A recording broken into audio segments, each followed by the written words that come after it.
Oh, yeah.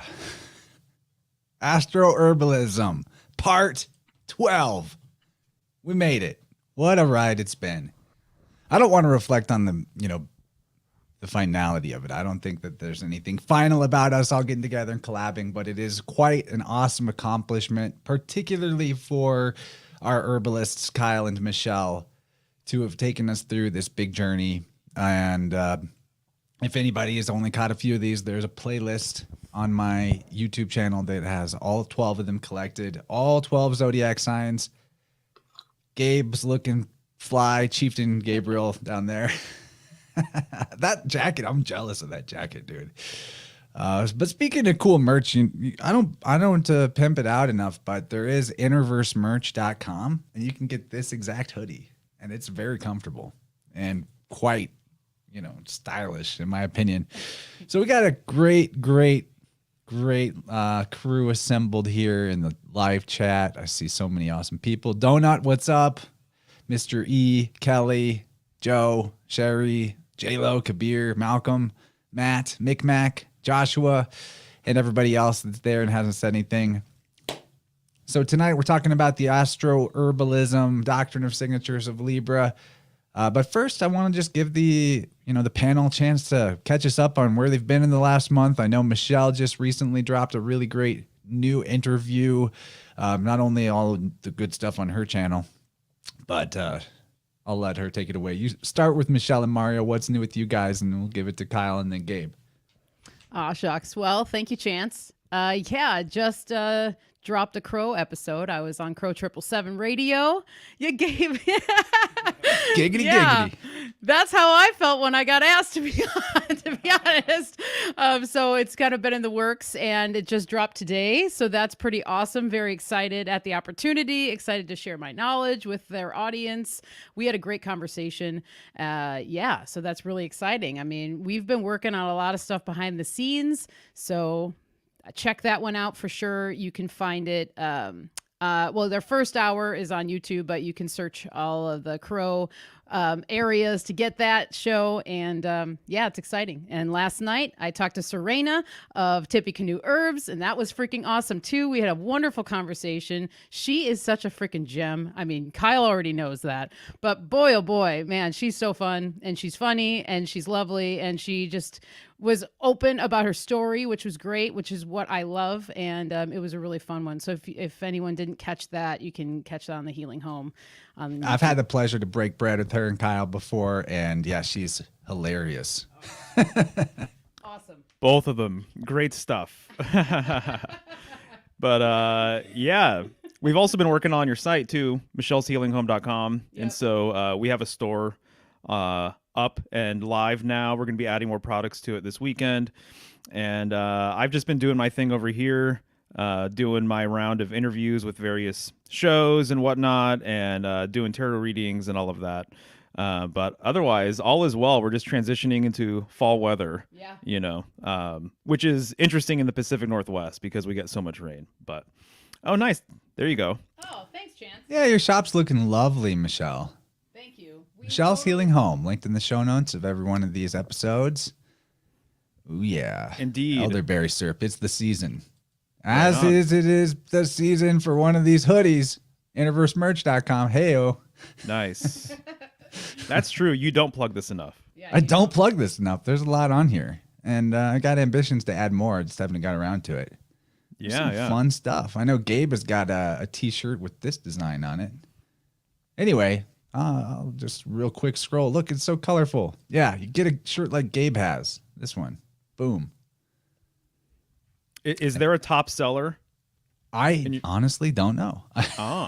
I don't. I should look at the analytics. It's just the nature of how my life is configured, but my livelihood is spread out over about 50 small, irregular income streams. So I have no idea really how I'm doing from any of them. Other than doing good enough. I'm eating, so paying the bills. What has Slick got on his head? Malcolm says. I believe it's feathers, Gabe. Macaw. These are feathers from the macaw. one of the loudest birds in the forest. The macaw can deafen you very easily, and they can scare the shit out of you. I have quite a story with a family bird named Joe, who little trickster, man. He got me real good one day. But yeah, it's the macaw feathers given to me by the Great Spirit. All right. Well, Gabe, I know you've been putting out some new projects. You want to pimp that a little, buddy? Yeah, man. So my involvement in our 7 modes project is really activated me. You know, one of the things that we realized and kind of shared in that project with our buddy Shay Wan. If anybody hasn't seen it, it is a absolute gem. I'm so proud of the work we did and having Shay Wan or Sean come off the bench and show up on the scene with us, man. And that's the newest episode of InnerVerse for anybody wondering, where we covered the 7 musical modes. And man, it was really like 2 episodes jam-packed together into one. It was like a 4-hour show, but it was worth going on that whole journey. He played all kinds of live guitar. I really enjoyed when we premiered it, and I could just sit back and listen without having to play host. And yeah, I went on the journey twice. It was well worth the price of admission. It was so good. It was so good. I'm still picking the brains off the walls from all the explosions and epiphanies. But, you know, it really activated me. You know, I'm all about living my own advice. And so, hey, Rachel. So, you know, I never want to plateau. I never want to be bored. I never want to stagnate, and I never want to settle in. And one of the lessons that I found to have been so staring us in the face as we watch this master of music share his highest level of epiphany and realization, it just reduced me to a child, to a new, you know, to a newcomer to the musical realm. But I realized there are so many art forms and technologies that I'm always going to be a child. And so I've got myself a new computer. I got a new mic. I'm working on a set of headphones. I'm trying to get hip with this technology age.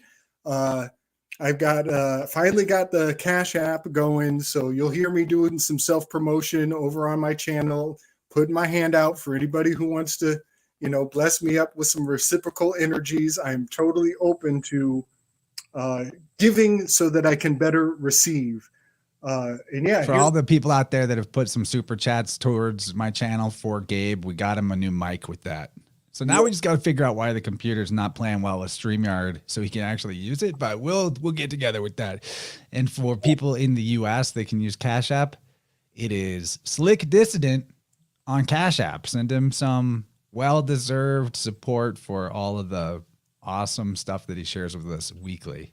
Yeah, man. Yeah. So I just changed my name down there to basically my Cash App account. If anybody wants to bless me up, my hand is open. Well, when I looked it up, there was no 4402. So I don't know if you need the 4402. Just, I know we're talking shop right now. Okay. That's cool too. Well, shoot, maybe you guys could give me a phone call if you want. I'll give you the other numbers. So, Kyle, what's new over in Tippecanoe land? Whoa, let's see here. What is new? I've been every month, I've been doing a Zodiac box. So I'm working on the Scorpio one right now. The Libra one went fast. That was really cool and fun. So I'm excited to talk about some of the herbs I've been playing with this last few weeks and really feeling tuned in to Libra. I definitely have been tuning into all of your work. I thought that those last 2 days with Michelle, I was listening to her interview with Serena. It was fun. Crow was great. I've been listening to Mario's work. He's been collaborating with Old World Florida a lot. That's really fun too. And I'm always I got to be one of the first to listen to the new Slick Dissident drops when those are going down. Man, those are fun. You are on fire, Gabe. So I'm so glad that you are receiving in a new way too. I like the addition of a the artistic expression as opposed to the shared learning experience. So it's been really cool. It's been really inspiring. And I got a gift for everybody here listening and everybody that's been participating. I worked on a little spreadsheet cheat sheet. I went back through all the other 11 episodes and I found a timestamp of where the beginning of each herb is and put it into a document so that you could search up the herb and it'll bring you right to the spot. And then if you ever want to also cross-reference the card. And so it's all linked up in this beautiful, nice spreadsheet. So we can use that for research and reference purposes from here on out for anybody. It'll be really easy. 100%. That's awesome, Kyle. That's a great gift, man. Many thanks, dude. That took a lot of work. Very cool. What a valuable resource for people, too. Oh, yeah.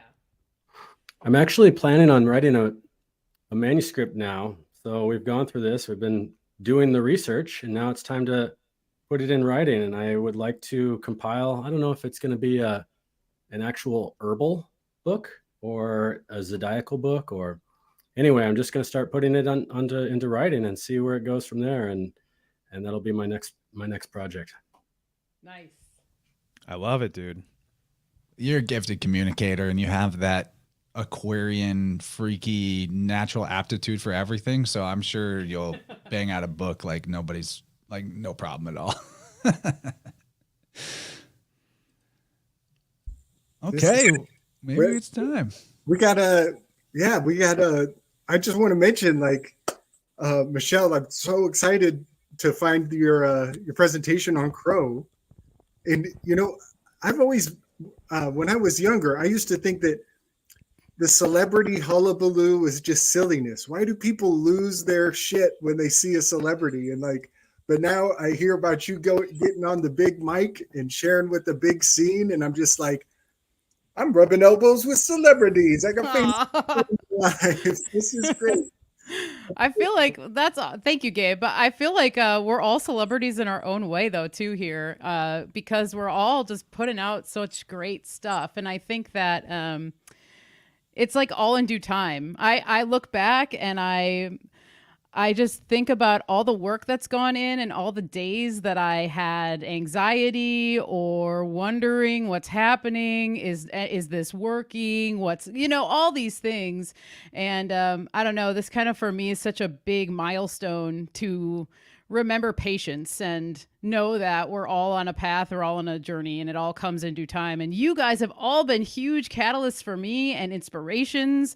And like Chance, you welcomed me into the InnerVerse world. And I feel like it's just been this glorious time getting to know everybody and form a community and share. And so anyway, thank you, Gabe. I appreciate that. But I look at all of us like stars in my own way. And I feel that way when we get into this circle too. So when people ask me what I do for a living, I say I'm a YouTube micro celebrity cult leader. That's accurate. New shirt. We should call it like 7 degrees from Crow and Jason.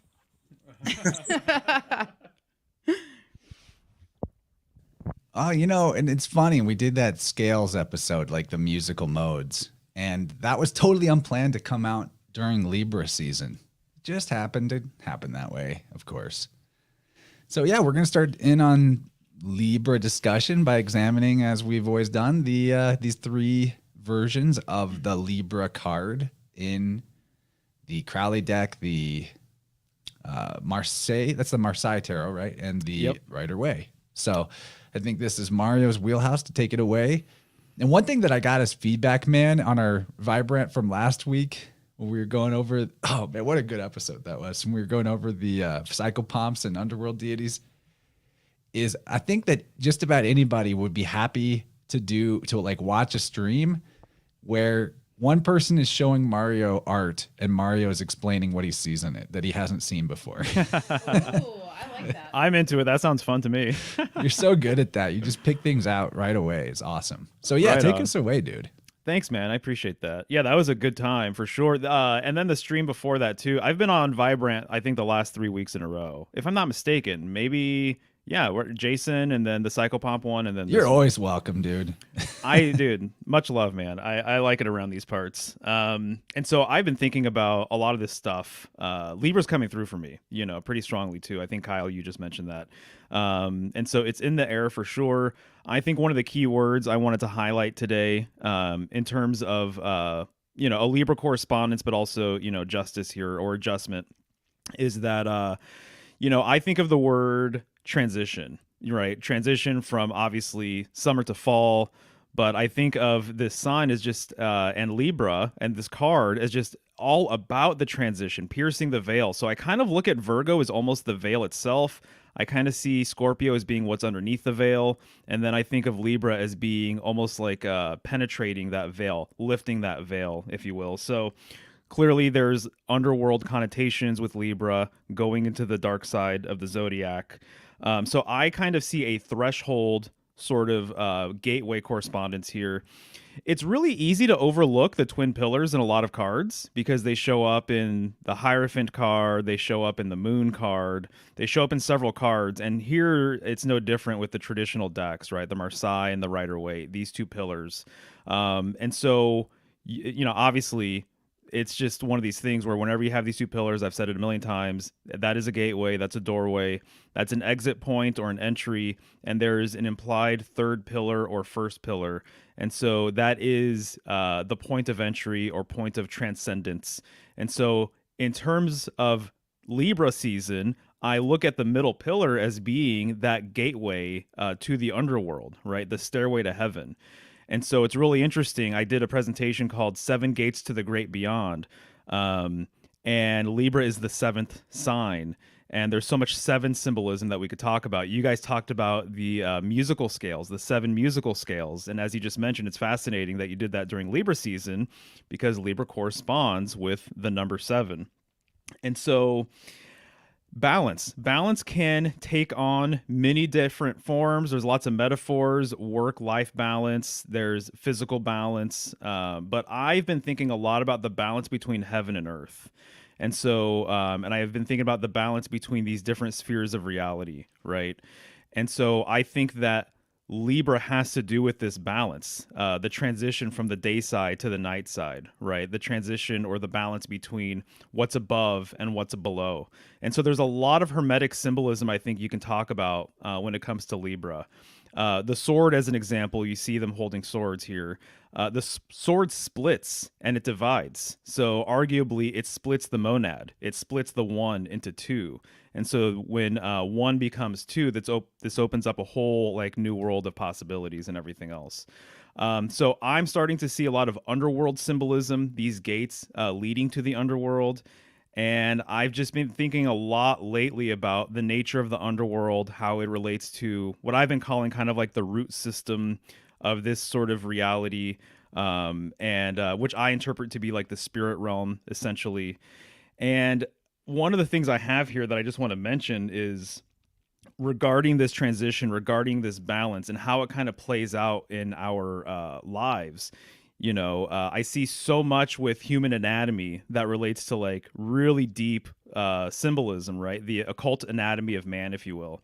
I'm starting to think that when a man has sex with a woman, he is actually taking a trip to the underworld symbolically. And that woman herself kind of embodies this underworld sort of nature, this chaotic sort of nature, this primal sort of nature, this primordial mother sort of concept and idea. And so the womb is symbolic of, the cosmic womb, if you will.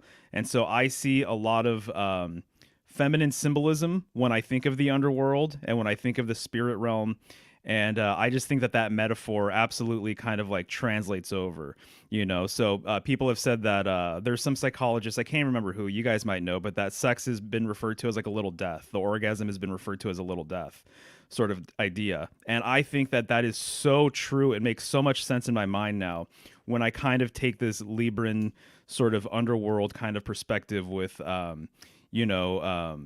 what it means, to be with somebody, coupling like that. and how, things grow in the dark, seeds germinate under soil.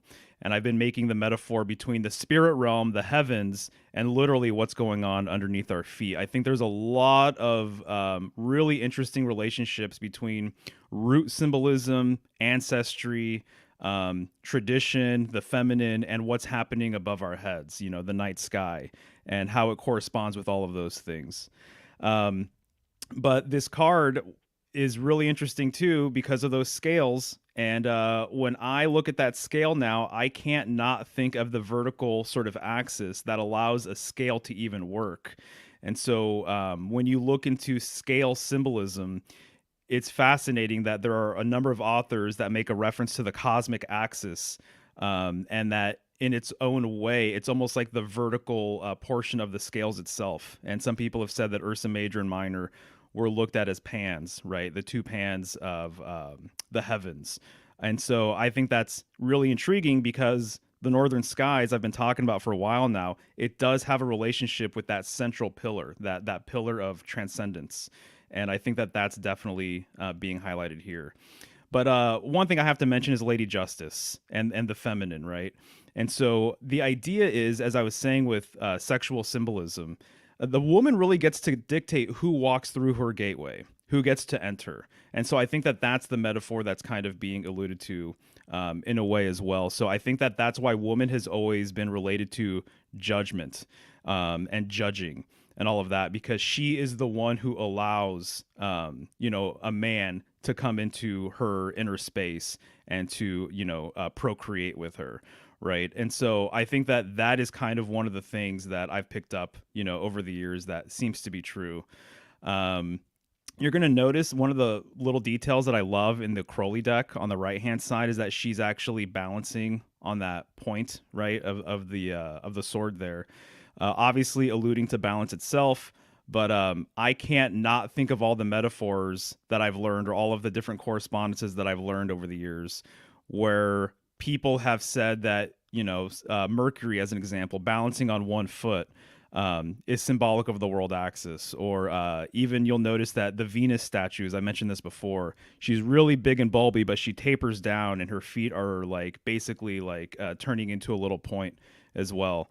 And this sign is obviously ruled by Venus itself.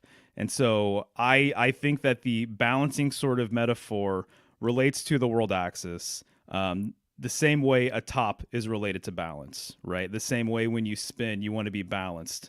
And so I think balance looks different ways. There's the up and down of the pans, the left and right side of the pans going up and down, but also when it comes to things that spin and rotate around an axis or an axle, balance comes into play there, this centrifugal sort of force, right? And there Slick is getting his sphere. And so what are you looking up there, dude? I'm just kind of getting ready for listing out the minor decans, and there's even every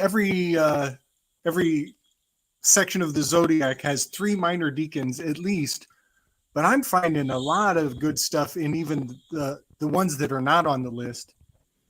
But I'll just fire off in Libra.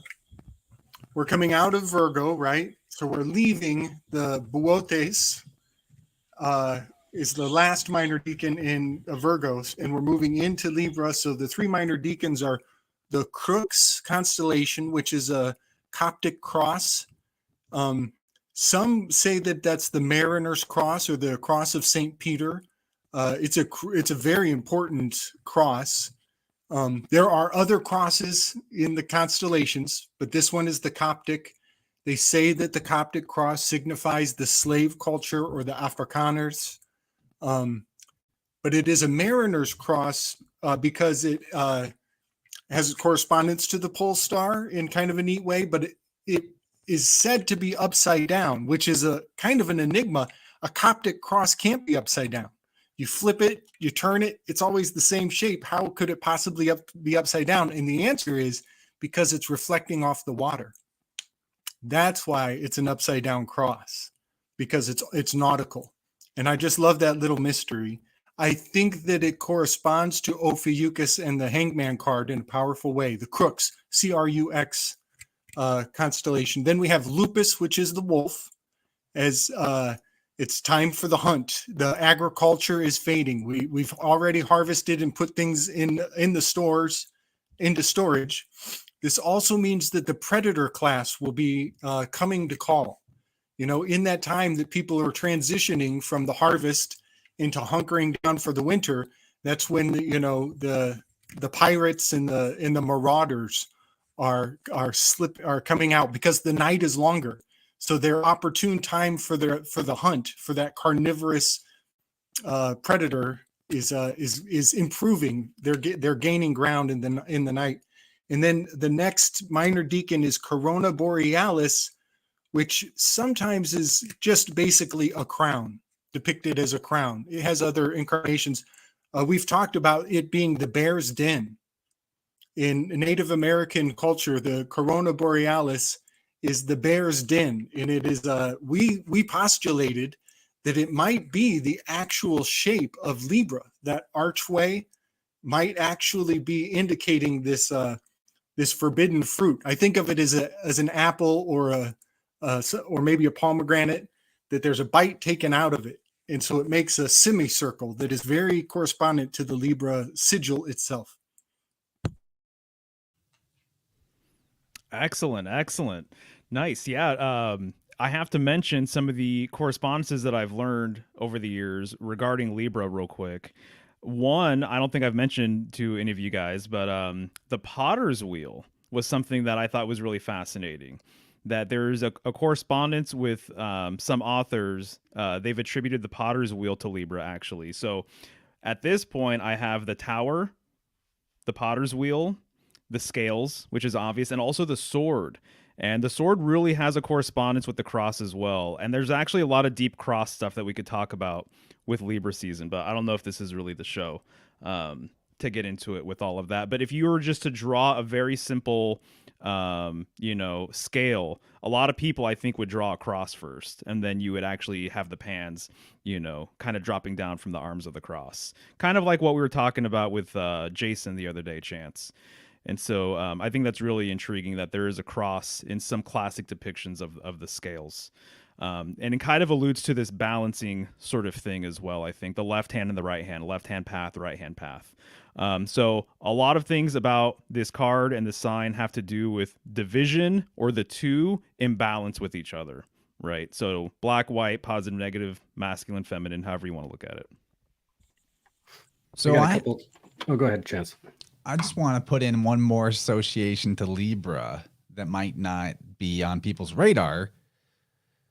So this is the goddess called Tish, or Tiki, or Tyche, TK, Tyche. So when we go back to the Justice card, you have two words if you split it. It's jus, which is the Latin word referring to law, and then tis, or tish. So tishi. If you were reading that the way Italians or Latins might read it, they might say justici, not justice like we say it. So TK, or Tishi, that's the goddess of fortune. This is also known as Lady Luck.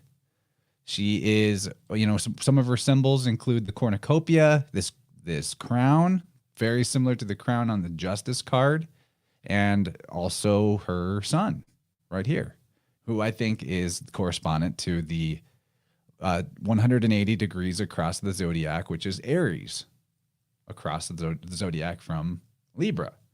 So one thing that doesn't get brought into the equation with the idea of Libra and balance and scales and justice is the law of luck.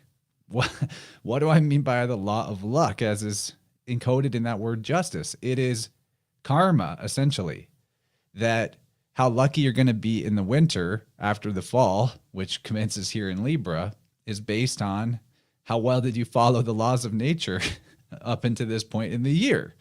So really your fortune is based on, it's an input-output system in life. You get back what you put in to some degree. So there's this concept of luck or fortune that I think is a sort of occulted aspect of Libra. because we look at it maybe more like mechanical and legalistic, but the legalistic aspect is related to this karmic thing that is what balances the scales of the universe. You know, if you put too much weight on one side of the scale, something's going to come around. This is the nature of the universe, and is going to match that force so that the scales go back to even. That's the way of things. So I just wanted to bring Lady Luck, the goddess of fortune, in and consider that maybe that is who we're seeing in these tarot cards. That aspect of Venus or the goddess. 100%. And so just real quick, just want to mention, yes, Libra has a lot to do with karma or dharma, cosmic law. And so we always attribute, man's law to Libra a lot of the times, right? But obviously when you're dealing with anything, you should think about the cosmic sort of implication of it, right? The terrestrial version and then the much greater, grander version, which is like these cosmic laws that you're kind of referring to, I think, or fate or luck. And in at least the Rider-Waite version here, Justice is the 11th card, and the card that would heavily be associated with Lady Luck would be the Wheel of Fortune, which would be the 10th card right before it. So I think that there's some sort of relationship there between the Wheel of Fortune and Justice. But good stuff, dude. Absolutely. And Marty Lee's coming in hot with Libra as an anagram for Braille. Braille's etymology is belt, leather, thong. Yeah, Libra in the Zodiac man is the loins or the hips. So, yeah, that makes perfect sense. It's the place where your belt rests, Libra. Braille. Good stuff, man. Thank you for that. in the land of the blind, the one-eyed man is king. Justice is blind and Libra is an anagram for Braille. That's a great point. That is what's up. One of my one fascinating finds with the Crowley adjustment card was, and this is really obscure. I'm going to give super surface level cliff notes, but Friedrich Nietzsche had a nickname for Jean-Jacques Rousseau. He called him the moral tarantula. There was actually a whole category of thinkers that he called tarantulas, but Rousseau wore that crown. And when you take this adjustment card and you put it up to a close-up shot of a tarantula, it's clear as day. Those orbs from the corners coming down are in fact exactly the anatomy of the tarantula and how their eyes are stacked. And so Jean-Jacques Rousseau has a very fascinating quote. It's actually the opening line of one of his books. It is, "Man is born free, but everywhere he goes, he is in chains." And there's a second part to that line that is something along the lines of, here, I got it. Here it is. "Man was born free, and he is everywhere in chains. Those who think themselves to be the masters of others are indeed greater slaves than they." And the first part of that is kind of, we all know that. It's the second part of that quote where the real gems are. And so I just wanted to share that this card in my work corresponds with Jean-Jacques Rousseau, who is kind of he didn't mean to be this, but he became one of the patriarchs of communism. And so the social justice warrior movement draws heavily on Jean-Jacques Rousseau's insights. And there's that word, justice, social justice warriors. But now the pinnacle of my discoveries is I think I found out why Crowley removed the word justice from the card and moved it to adjustment. And that is that one of the hidden occult secret of secrets, I'm giving everybody the goods without doing any of the work. But one of the secret of secrets in the Plato's Republic is that justice is only, it's just for the spectacle. It's just for appearances. It's just a mask. It's a facade. It's a fugazi. And anybody who wants to read into Thrasymachus, Thrasymachus, Thrasymachus,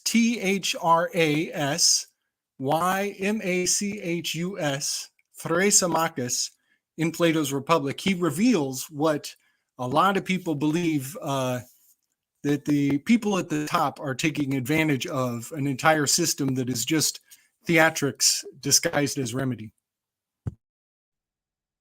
I gotta get a weave in while these cards are up. I propose maybe a rebranding of Teach deity is Columbia, also known as Lady Justice, and You're absolutely Columbia, right. and Lady Justice, also known as the Morning Star, which is associated with Venus and whatnot. And She's also really Athena when you get down to it.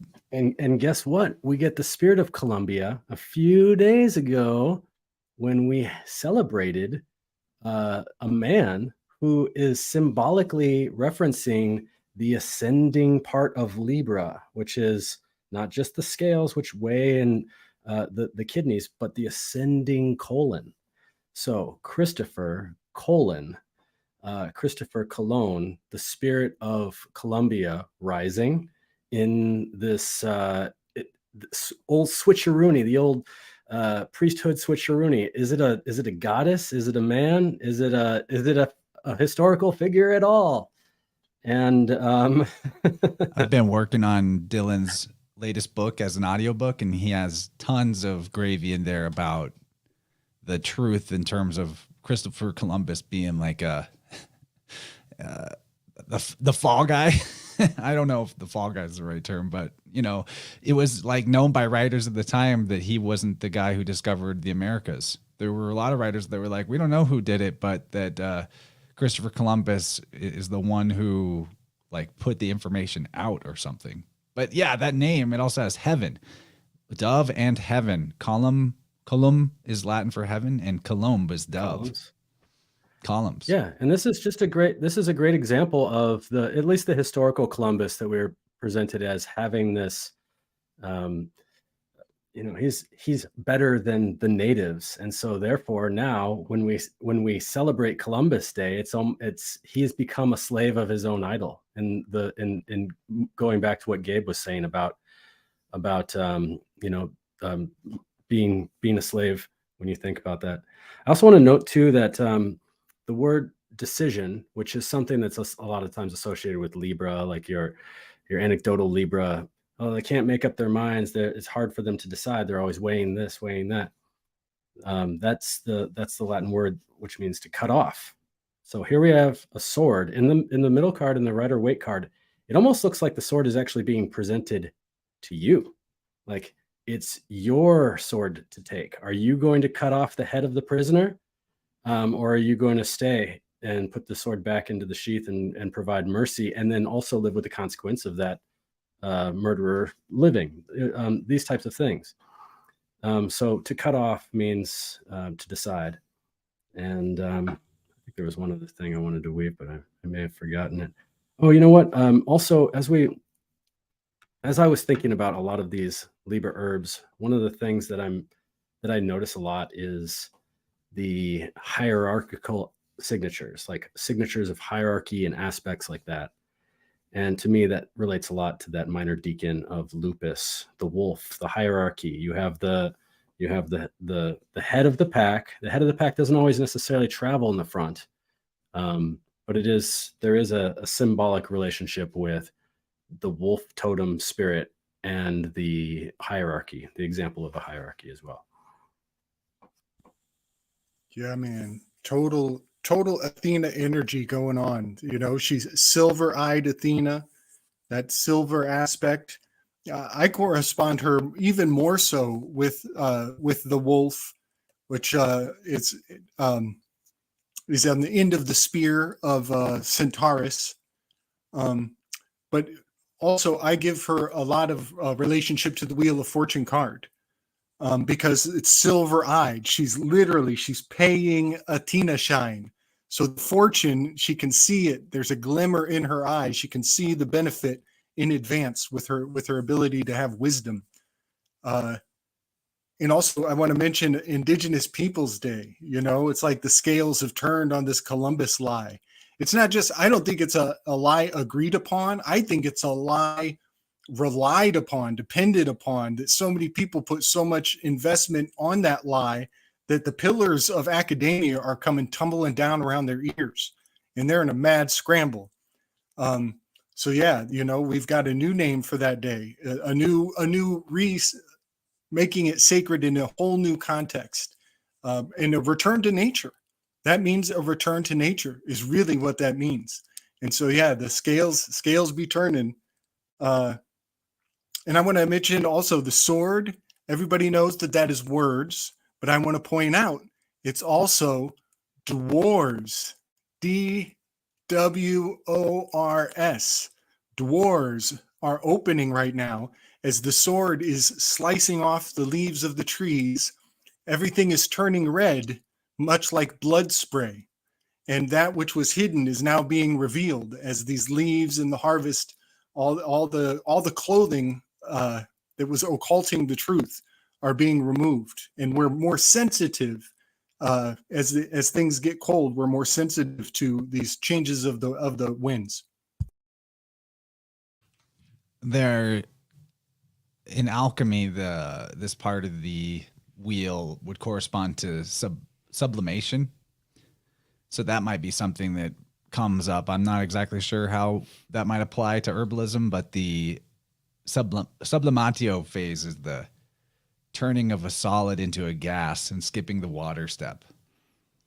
Oh, interesting. Well, for air signs, I have the correspondence with the element of air as a gaseous state of matter, right? So I think that you can correspond all of the elements with the different states of matter. So that's what I have it as.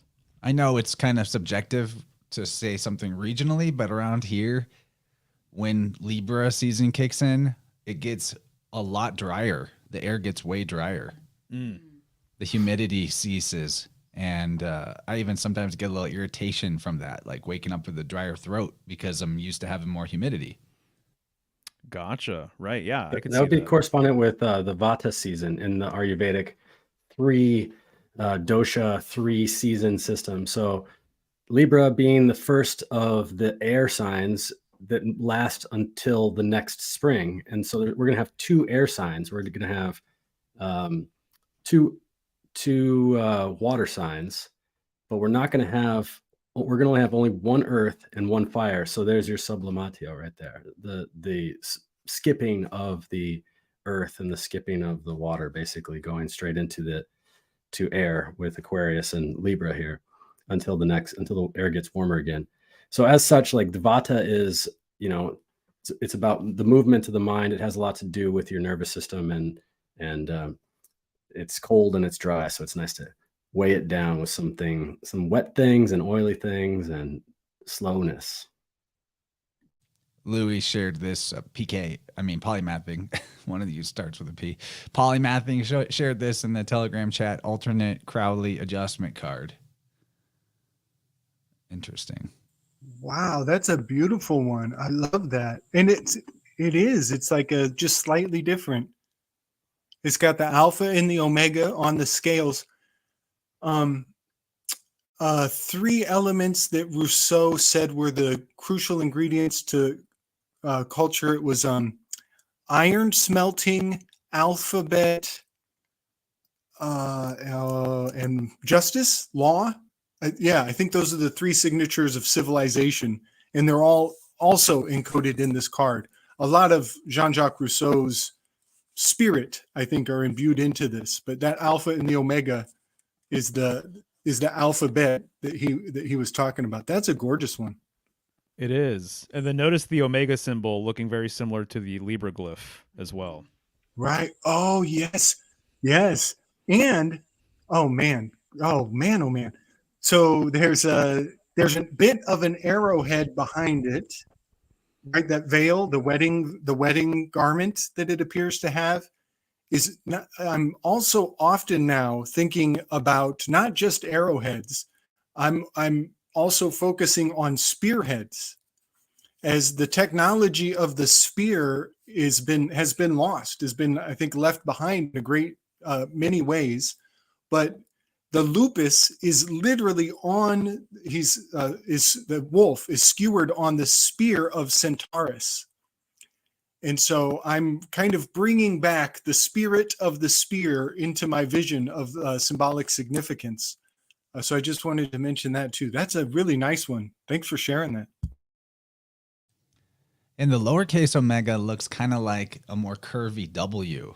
So that's fun. That's sort of like a Libra idea too. It's like two containers next to each other. All right, let's keep it rolling. We got a lot to do. We do. Alrighty, yeah.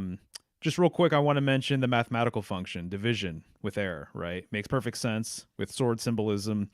And I just think of, again, the one being divided into, I kind of think of cell division, right? Or something along these lines. But just the glyph of the division glyph to me is interesting. The two being divided with that line, I kind of turn it vertically, and I kind of imagine, these scales in balance or whatever. But you've got all the traditional correspondences there, all of the graphic icons, keywords, concepts, creatures, plants, gemstones, metals, myths. So if people want to screenshot that and study at their leisure, they can.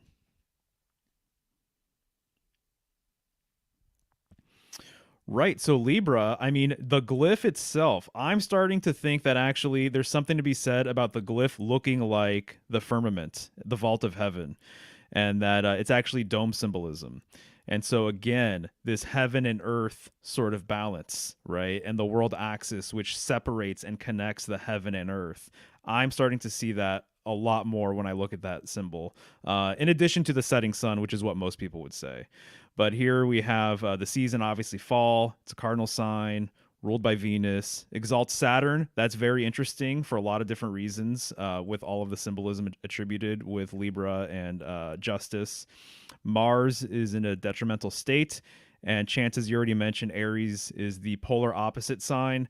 When now I think of Christ being crucified on the cross, I think of the cross of the scales and that there's some relationship here. And I was talking to the branch, Joshua, about this, and he had a lot of interesting things to say about the cross being a symbolic metaphor for scales. Because there's two other people that were crucified next to Christ, one on the left-hand side and right-hand side. And so there's a lot to get into with that. Would love to hear what Slick is thinking. Yeah, buddy. Yes. Go for it. Yes. So we, the Crux constellation, Coptic cross, again, in some cultures considered the cross of the slaves, more Afrikaner. Granted, slaves come in all colors, all sizes, all shapes. They still do. But coming through that, the academia lens, even the church lens, has that the African spin to it. But also the word tolerance, I think that this is very correspondent to what you just said about Jesus being sacrificing on the scales of justice.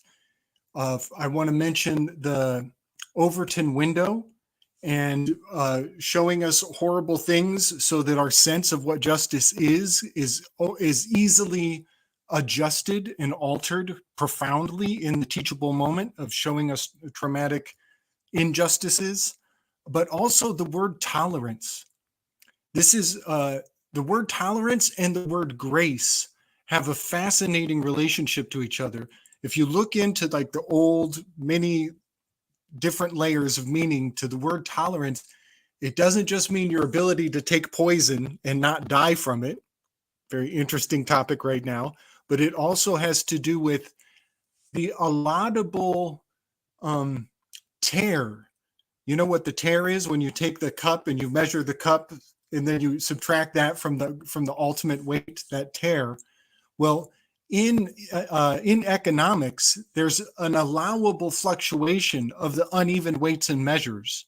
And that allowable deviation from a straight deal, a straight bargain, is called the tolerance. And that tolerance is, in fact, the gauge of inflation that we're dealing with right now as well. So all of this tolerance and toleration, which is not the same as compassion, by the way, I think we conflate those two words to our detriment.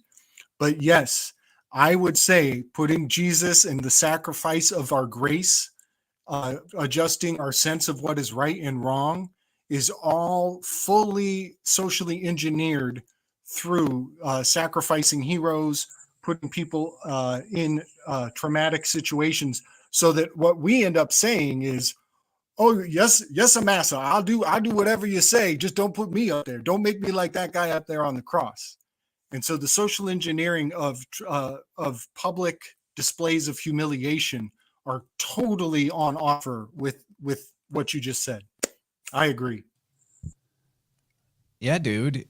The tear, which is the weight that is being sort of nullified in the thing. So the tear is like, if you're weighing the container that it's in, you want to subtract the weight of the container so you know what the weight of the thing is. That's the tear. But if you do the LR switch, that's the tear is the tall of tolerate. Interestingly enough. And then with Libra pertaining to this girdle of our body, it's really the hips that take the wear and tear and the toll of our imbalances in life. Big time, to the point where our legs can even get out of shape, discrepancy in length with one another when the hips get imbalanced. So the hips really carry the load of, of course, our upper body, and they're the balance point between our legs and our upper body, but also energetically, the hips take the most punishment potentially if we are psychically out of balance. It's the root chakra. Something that comes to mind with you talking about the hips, Chance, is the correlation between the hips and the jaw, and then air with Libra and words being a total part of it. And once, if you ever notice, the tension held in the jaw a lot of times is also held in the hips. Yeah, Michelle, that's so true, because you can think of the upper three chakras and the lower three chakras as above, so below to each other, and the jaw is in the throat chakra energy wheel. So, what you put into your mouth affects how you feel down in your root, and how you feel down in your root affects what comes out of your mouth. So, of course, there's also that line of tension, and the nervous system, the imbalances at the base of your spine can affect the tension in your jaw. It's very, very true. 100%. Nice. So one more component that's on my mind with the because it's on a chain. The standard weight or scales have the chains, and we are moving into the air elements. One of the sacred ingredients in many magical systems is the incense burner, which in some systems is the thurible, Thurible, which is, you've seen it in the Catholic Church, but they use it in a lot of other systems too. But it has that smoke, it's the smoke maker, and they wave it around a certain number of times. Sometimes they walk around the altar in a certain... They call it a censer. Yeah, isn't that crazy? That Yes. So yes, and then I want to mention that when the Christ died, they say that there was a tear in the veil, and that's pretty awesome. And I just also we just had an eclipse. We're moving through eclipse the nodes right now. I think Mars is next to Keter, so we're going through eclipses, and I do believe that many aspects of the sacrifice of the crucifixion have a great deal to do with eclipse magics. A correspondence with, I believe it's the Ara constellation, which is an altar. And they usually show it with something burning on top of the altar. And I know that a lot of people make a relationship between Libra and that constellation. So I think we've talked about this before once. Yeah, twice. Man. If anybody wants to, it's a quick search. Go just look up the Ara Altair constellation, which is a minor decan of Capricorn. No, Sagittarius. But it's here in the fall. It's included in the fall bundle. Just look at the shape of it. It has it has blown me away in so many ways. The geometry, the geometric proportions of the constellation, like the literal constellation, not its artistic depictions, is actually in my Enneagram. You can take the shape of that constellation and you flip it both ways, and it makes up the heptad of the Enneagram. And what that means is a whole show in and of itself. But then take that shape, take a picture or open it in one window, and then go look at the steel beams from 9/11. The exact dimensions of our Altair constellation are the shape of the melted steel beams from 9/11 when they altered history. That's all I'm going to say about that. I didn't go look for receipts on this, but this was shared in the Vibrant call-in line. The shekel of 1968. It's pretty suspicious if that's true. Just leave it at that. That scroll is a symbol for Cleo, the muse of history. They were writing history on that day. The two towers are actually, and the 11 of it, because the 11 is, in many tarot decks, it's the Justice card. But it's also the scroll of history. Cleo is holding, some say it's the Torah, some say it's the history of the Peloponnesian War, some say it's justice in general. It's the glory of what we presume to know about the past. We got not to be just correcting you for the sake of it, but for as impeccable as we can, the Ara constellation is just south of Scorpius, not quite over to Sag. Okay. I was just going to say, we got to let our herbalists do their thing, but this reminds me, though, like the 10 Commandments, right, coming on 2 tablets. I think, if I'm not mistaken, there's a number of myths where the laws from heaven come on 2 different stones or 2 different tablets or 2 different scrolls or 2 different books or something along these lines, 2 different discs or whatever. And this, to me, makes sense with the law being related to Libra and this balancing act sort of thing of what the law is supposed to bring and all that kind of stuff. So seeing those 2 scrolls just reminded me of that. But that's it. All right. Well, 1 hour in, I think that's perfect. We'll dedicate the next hour plus to the herbs. Yeah, well, welcome back to Miss Cleo's Herbal Classroom, where we promise we won't whisper anything into the president's ear. Awesome. That was a sweet weave, you guys. Y'all are doing some great work, and I love that. And it's like that's all I got to say about that. Just go check out his channel. There's way more. All right, Goldenrod, Solidago. Me and Goldenrod, we're such good friends. I just call it Rod. Solidago. So you see from this word Solidago, whenever I'm doing an herb walk, I ask people, what do you think about the word Solidago? What does that imply? And people say the sun. And I would say, yeah, well, that's one, obviously, because the word soul. And isn't it neat that as Libra ushers in the darker nights, we have this signal from nature that is giving us this torch of the light of the sun to carry on.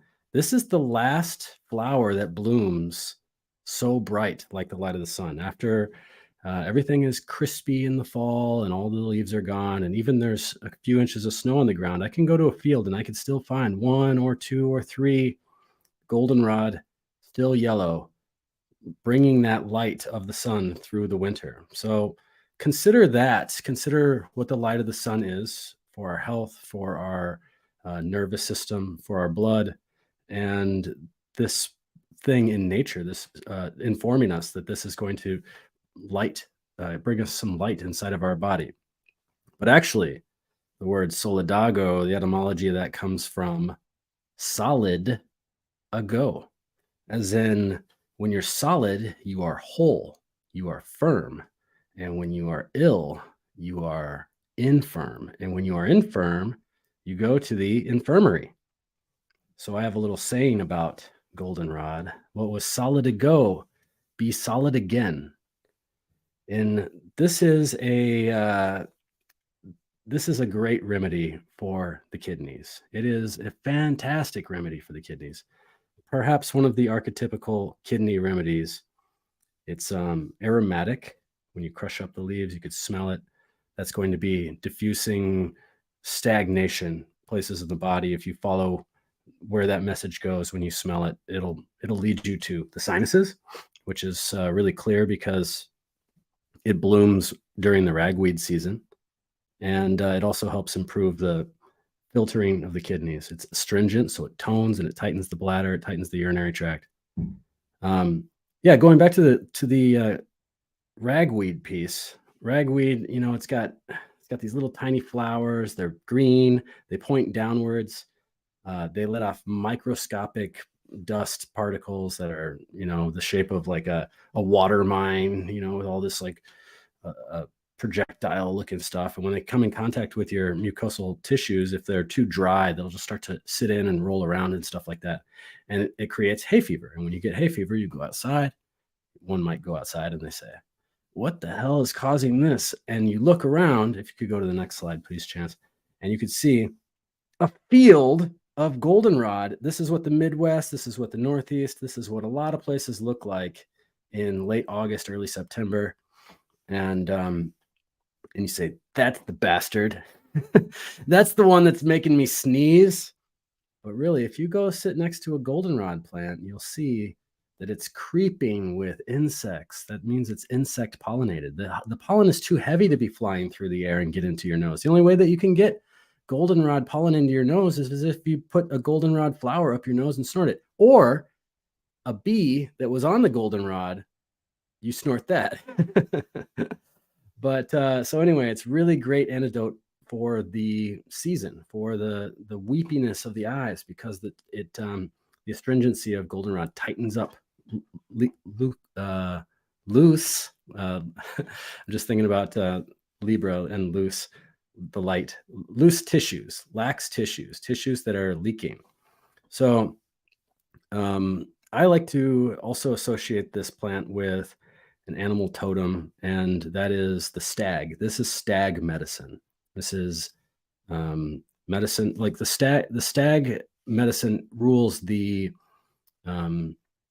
kidneys, and in particular, like the parasympathetic sympathetic. If you think about a stag or a deer, it is on the balance between going into the field, the public, and even on the road, and then going back into the woods, the realm of the private, in and out. There's a lot of creatures that do that, but it is the king of that as an animal. And so stag medicine is especially suited for the kidneys. It's especially suited for rising that vitality through the body, that kidney essence, that kidney jing. And while this plant is certainly tightening and drying of leakiness, it is hydrating to the rest of the system, because when your vessel has a leak in it, like if my cup has a leak in it, there's a crack right here, all the stuff is coming out. Well, by repairing that crack, now I can keep my vessel filled with hydration, and the same thing can be applied. So it's not necessarily hydrating on virtue that it's like providing more mucilage and water, but by tightening and toning that container. And so for those that feel out of tone, out of shape, and maybe like a week-long cold or 2-week-long cold kind of whooped your ass, something like that, this is a great reason for working with goldenrod, because the kidneys have a strong relationship with bringing you back to form. The kidneys are the base of your back, so they inform your good standing, your posture. This is Libra stuff too. You want to be in good standing before the judge, do you not? So when you work with something that's going to be inviting of that stag energy and moving that stagnancy from the kidneys, which are behind us, it's what we want to put behind us, by the way. And I always think about goldenrod, like whenever the spirit of goldenrod appears to me in my consciousness, I always see a picture of a kind of an image of the guy from The Hobbit that was the elf king that rode around on that like stag, that Lee Pace, the actor, plays. And he's got this big long Sandrill. Yeah, thank you. Yeah, he's got this long golden hair, and he's upright, and he's he's weighing his decisions. Should I stay in the public? Should I go out into the public and offer my sword? Should I stay in the private? And to me, that's like before I even saw that movie, I was like, that's what goldenrod looked like to me. As soon as I saw that movie, I was like, oh, that's it. Legolas's dad. Yeah. So I guess that they kind of changed that around. So there's a little bit about goldenrod. I know that Michelle, this is a big ally for both of us, so we're like excited to talk about this. So I wanted to hear some more about what Michelle had to say about this too. We could weave more. Yeah, Kyle, bringing it as always. I know when we were talking about the herbs that we were going to bring to the table tonight, goldenrod was one of the first ones I thought of. And always when Kyle and I have an herb that we both like say, oh, that was the one that came to me, I feel like there's like really powerful energy that comes through, because yeah, this one is a really strong ally for me as well. And it was a really strong ally during my whole earache fiasco. It was one of the first things that I really realized that I needed to incorporate when I started thinking about the connection between the ears and the kidneys, and then all the damp kind of stagnation that was going on in my ear. And we didn't bring that up, but as a Libran thing, the inner ear is actually a Libran zone, because that's where your balance is at. That makes total sense. Yes, totally. And so I knew, I was like, goldenrod. And also with the kidneys too, a lot of times they're associated with our emotions as well. And so one of the emotions that is highly associated with the kidneys is fear, typically. But any emotional time is going to be taxing on the kidneys, really. And so something like goldenrod is going to help move that a little bit, soothe that a bit, all the things Kyle was talking and bringing to the table. But I also think that even just the color of goldenrod, when we look at this yellow, I mean, look how cheerful that is. You know, everyone knows what it feels like to kind of like start coming out of an illness that was heavy, or coming out of a time of high emotions or whatever. To see a field like this, or to imagine this in your mind's eye while you are healing from something that was pretty heavy, that can be the medicine that you needed, right? And I feel like for me, watching goldenrod grow is one of the more joyous, things as a gardener. And as Kyle brought up, the bees and the insects that are attracted to it, it's just a constant like bumblebee highway, or just it's fascinating to watch them. And the goldenrod has so many tiny little flowers that it's just this playland for them. It's really cool, and they really enjoy it. And I also wanted to show too, I brought in some goldenrod that's gone to seed. And so it gets really puffy. It almost has like, it's kind of not focused. Maybe it'll focus. But to me, it does have a signature of that allergy medicine a little bit, because if you were to just go achoo onto those seeds, they're going to fly off like the dandelion seeds do. And so all throughout its life, it's beautiful. Even while it goes to seed, you know, you can bring this into your home and honor it. Put it into, another mixture of flowers that bloom at this time. But the shape of the goldenrod, it's so much like a brush to me. And I always think of like a toilet brush almost, and I look at goldenrod because it has that association with the urinary tract and the bladder and just urine in general, and the kidneys and cleansing.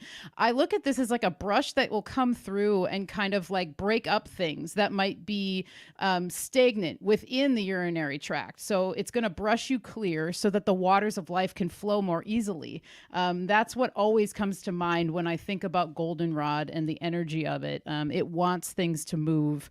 And it also could be really great for a person who's suffering exhaustion, who feels like dragged down, like they have a hard time just like getting out of bed in the morning and going to the bathroom. There's like this that there's some kind of energy that comes through with goldenrod for that too. So it could be used in that way. And I'll say also, there is some gold weave with this evening, because we're talking about the scales. There's another golden plant that's coming down the pipeline with our presentation, and I just found it to be an interesting connection that we're talking scales, we're talking weight, we're talking currency, even a little bit, we're talking just value, and this one is a really valuable one. Nice. Yeah, the association with wealth, anything gold might have that to it. But when I was doing my little internet rounds, seeing what I could learn about goldenrod, the folklore wisdom said to sprinkle the flowers in your wallet to attract some money or good luck to your money situations. So I'll share a couple of the things I found about goldenrod that I thought were fun. My favorite was this little poem, and I know Kyle likes to do jingles for his plant friends, so I don't have a guitar with me, but here's a little goldenrod poem. You can drink me as a tea, drink me cold, it'll help you pee. Infuse me in honey. Be creative with me and you can make money. Sprinkle my flowers on food. My attributes are so good. Heal wounds deep and strong with my flowering pods. Thank you, God, for making goldenrod. So it's got a lot of various attributes. Some funny stuff about it, like the rebellious colonists after the Boston Tea Party, when they didn't have any more tea because they were, boycotting it or throwing it in the harbor. They started making tea from the goldenrod plant and they called it Liberty Tea. So there's a funny little link between the Lady awesome. Liberty and the Lady Luck, Lady Fortune, and this Libra goldenrod weave we've been on. Apparently it also has a decent amount of rubber in it. And the Model T Ford that Henry Ford gave to Thomas Edison had tires made of goldenrod. And they actually were going to use that for tires, but then synthetic rubber arrived on the scene. So they ended up not using that. No shit. That's awesome. I had no idea. That's so cool. Right. And also there's a very common folk usage of goldenrod for divining rods, because the stalk is pretty stiff, I guess, when it dries out. And then it's said that it likes to grow around water. Wherever it grows, a spring is nearby. So maybe it's got this attracted to water quality, and that makes it good for a divining rod. No, I've done this before. So there's a certain insect that will lay its larva egg into the goldenrod, and as a result it makes a little gall around it, but it continues to grow. So the stem has like this little gall, and then when everything goes away in the wintertime, you'll find these little stems that have these little galls, and they're attractive to birds because the birds will want to come and peck them out.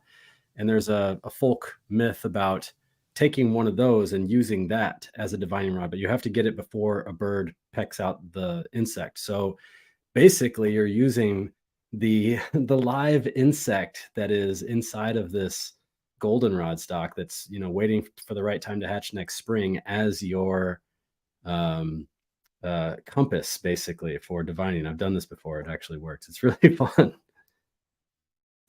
Man, that is super cool. It makes me think of the cicada and circadian rhythm. The cicadas apparently only come out on years that are prime numbers, which is a fascinating fact. I know LeBranch is way into it. I want to jump back onto the stag medicine, because one of my favorite. This is a good one. So there was a group of young female deer, doe, if you will, down in the field below. And up on the mountainside was a large father stag and his young buck son, looking down at all these beautiful doe, just totally oblivious, chomping away in the field. And the young one kind of nudges his dad. He says, hey, Dad, we should go down there and we should have sexual intercourse with one of those doe. What do you think, man? What do you think? The dad says, shame on you, son. We will go down there in the broad daylight and we're going to fuck every single one of them. Which is just a wonderful story about being forthright with your intentions. Being being in good standing, right? Having good fortitude. And also I wanted to mention that's a great weave chance on the balance in the ears. That is awesome. Like the air pressure is changing, you know, the barometric significance of waking up every morning is changing. You know, we're moving through the season of life in a lot of cool ways. I love pointing out how the word consciousness is a rebus. It's a playful terminology, and scientists are spending so much money trying to prove or disprove artificial consciousness, and I haven't heard any one of these smarty pants motherfuckers come even close to this playful realization. It's the conch that shows us noise. It's the conch in your ear that shows us noise. And this is all the wordplay that I have, is because my conch is showing much noise and many, many layers of images. But what happens when you listen to a conch shell? What do you hear? You guys answer this riddle. What do you hear? It sounds like the ocean is the colloquialism. You hear sea. You hear sea. Yeah, dude. That what you're saying is so bang on for the vibratory nature of reality, that if we were building a hierarchy of the senses, the foundational one would be sound. You know, so it's your consciousness. I get that. Yes, sir. Yes, sir. This is there's another word for it. It's like auditory imagery or phonetic imagery. And, you know, so much of what we do is just uncode and unveil these puns. But in fact, if they go unnoticed, then they are subliminally seeding your thoughts and steering you to come to certain conclusions and not know exactly why there was suggestive whispers all along. And I think the fall equinox, maybe somebody could do the day count, but I'm pretty sure I once did the day counter from 924 or maybe 923, but I think we're 100 days away from the winter solstice. I think it's exactly a 100, which makes me think of Benjamin Franklin and the $100 bill, on which in gold fine print behind the inkwell and the quill, it actually highlights the exact process from the Constitution of that, telling us that we're obligated to undo and remake the government once it gets out of hand. Everybody should get out your magnifying glass, look close at your $100 bills. And while I'm at it, F you, Benjamin Franklin. My lovely wife, she says, possibly the sound we hear in the shell is our own breath and our heart, the waters within. I really like that. And I got to say thanks to Mormon Rishi, doubling up the super chats, and already did double super chats earlier in the stream. Everyone be like Mormon Rishi and support the content that you love. That is the way to do it. Thanks, buddy. Big ups. Big ups, man. I see you over on the Big Bears streams too, supporting him. So you spread the love out and around. It's good on you, man. We appreciate that. So I think we should jump into Argan. This is a Michelle pick. What a beautiful expression this photo shows of the plant. Wow. I know, isn't it? Yeah, this one kind of just came to me, and it's like, all right, Libra, let's go. Let's think. All right. And Argan, however you like to say it, just kept pinging me. And when I brought this one to Kyle too, Kyle has a huge weave on this. So I figure, wow, this is awesome. We had goldenrod that we were going to weave together, and then we have the argan. And so there's some really cool things that come through with this tree. You know, the argan go ahead. and Libra are both 15 in septenary gematria. Ah, interesting. Nice. All right, I like that. Well, and this is such a near and dear oil to me. Lots of people know argan for its oil, okay? And it is a highly sought after, highly regarded beauty oil, in my opinion. It's kind of one of the more pricey oils that you come across. It's also one of the more I at least keep my argan oil in the refrigerator so that it doesn't go rancid as quickly. It stays fresher a little longer because it's just a little bit more of a sensitive oil, which kind of goes along with the signature of it being good for sensitive skin, being very softening. This is kind of like, I kind of compare it to rosehip seed oil in the way that sometimes these oils are called more of a dry oil. And what that means is that when you put it onto your skin, it absorbs quite quickly, but it doesn't really make your face like very shiny looking, where some oils will do that. Like it will almost leave a little bit more of like a slick, an oil slick looking on your skin, but argan doesn't do that quite much. Yeah, slick, dissident. And so I love it for that. And I love applying just straight argan oil to my skin at all times, but specifically this time of year and then moving into the winter. So if you can get yourself some nice cold press argan oil and have it in a bottle, and you can just use that straight, and it's wonderful. So a couple of the names of this tree, which I found interesting. The first one, iron tree, which I thought was very cool. And it gets that name because the wood is so hard. And they would use this wood for building, for tools. And this is, very much grows in Morocco. That's where a lot of people know it, know that it comes from that region of the world. But it's also known as a tree of life to this region. And that's where Kyle and I were talking about this. And I want him to weave on that a little bit because he brought some really cool things to the table when it comes to this being a tree of life in that region. And as we've talked about before on other streams, there's lots of trees of life to certain regions, which is very interesting because it was such an important part of their lives. So they looked to these trees like that. So it is a nut medicine. That's what I'm calling it, because what you see, those golden nuts on there, that is where the oil comes from. And so there is a goat weave that I also want Kyle to talk about. So I'm not spilling the beans on that one, but, he informed me of a couple ways that this nut is processed in order to extract the oil. But one of the things that I learned about it is that when they express the oil by hand, they'll use like these wooden or these stone, almost like grinders, and they spin these grinders almost like they would with a mill, with wheat. And in the second half of the name, we have spinosa. And so I wondered if there was some kind of connection there with the spinning of these nuts, of the the grinding in a circular motion, if there is any connection there.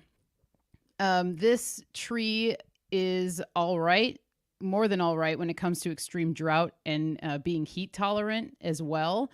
Obviously, given the region it grows in, it's more dry, which also lends credit to its ability to highly moisturize the skin and the hair, and so it's kind of interesting that there's a tree that grows these nuts that produces such a hydrating oil in such a dry area. That's pretty freaking cool in my book. And I really love using argan oil in soap. I love using it in massage oils and facial oils. And it really actually it produces a really nice lather in soap, and it also just brings a lot of moisturizing properties to the soap itself as well. And so traditionally too, this would be used as a digestive and a digestive plant. The oil could be used that way. Also, they would use argan oil even to cook. It is a very important oil in that region. So it's not just used topically. Probably, where we're at, we might not use it for cooking because it's not as abundant. So when you have it, it is kind of like another one of those oils. It's kind of like gold. It is expensive and it's highly valued. And sometimes just to get a little bit can cost a lot, you know? And so I think that that's a really interesting thing too. So very high in vitamin E as well. So that's one of the reasons why it's so good for the skin. And I want to also pass it over to Kyle. And if you could, Chance, go to the next slide so that he can throw down on this, the goat medicine aspect of this plant. And then on the left, you can see these are the nuts. So inside, when you cut that nut in half, and I also see that there's like a indication for the kidneys here, even perhaps just with those two kind of like sacs that are inside of there. I kind of thought about the kidneys, and then even just the Libra aspect of this. There's like the balance within the seed kind of thing that's being shown there. Sweet. Thanks, Michelle. Yeah, good pick. I love you set up this pacification against the axis of the zodiac across to Aries, right? The softening that we always, the interplay that always goes on whenever we're working 180 degrees.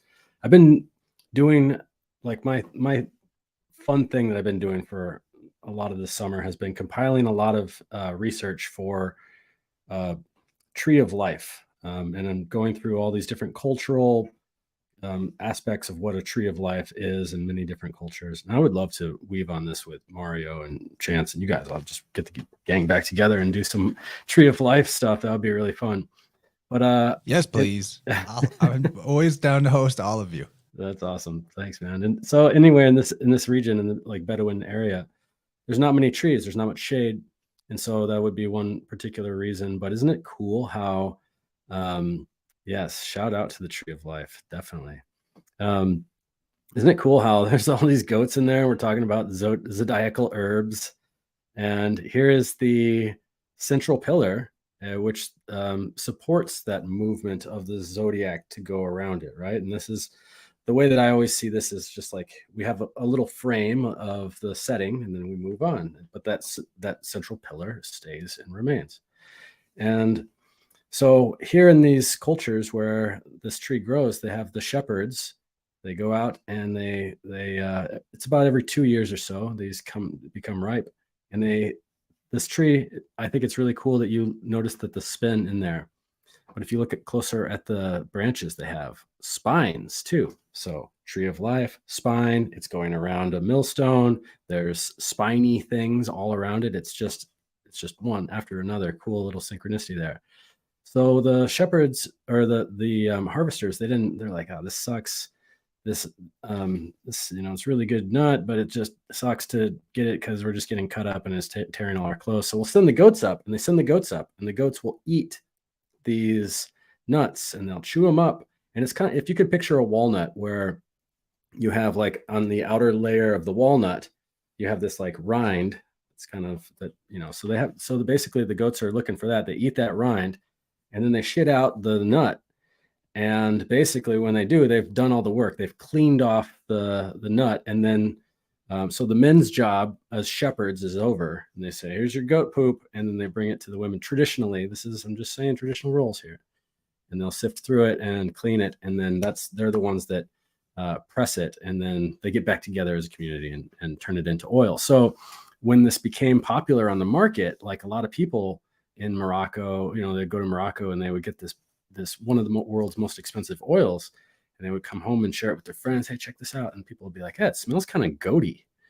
And so that would be one of the reasons why. So as a result, maybe now they're going back to they're finding that they're getting some American Franklins, so they're like, okay, we'll suffer the spines and go get them ourselves so that they don't smell so goaty. But this is the traditional way of doing it. And I just think it's really cool. We have, the Aries aspect. We have these goats, we got the spines, and then the softness of the oil, which is very Venusian again. And in this tree with all of this Mars, Aries energy in the hot desert, it's just that is a really cool little weave. So I'm so glad that Michelle brought this one up. That's all I got. I'm down to drop some more mythological, historical weaves about it. So the argan oil thing goes really far back. The Phoenicians were using that as a fuel. And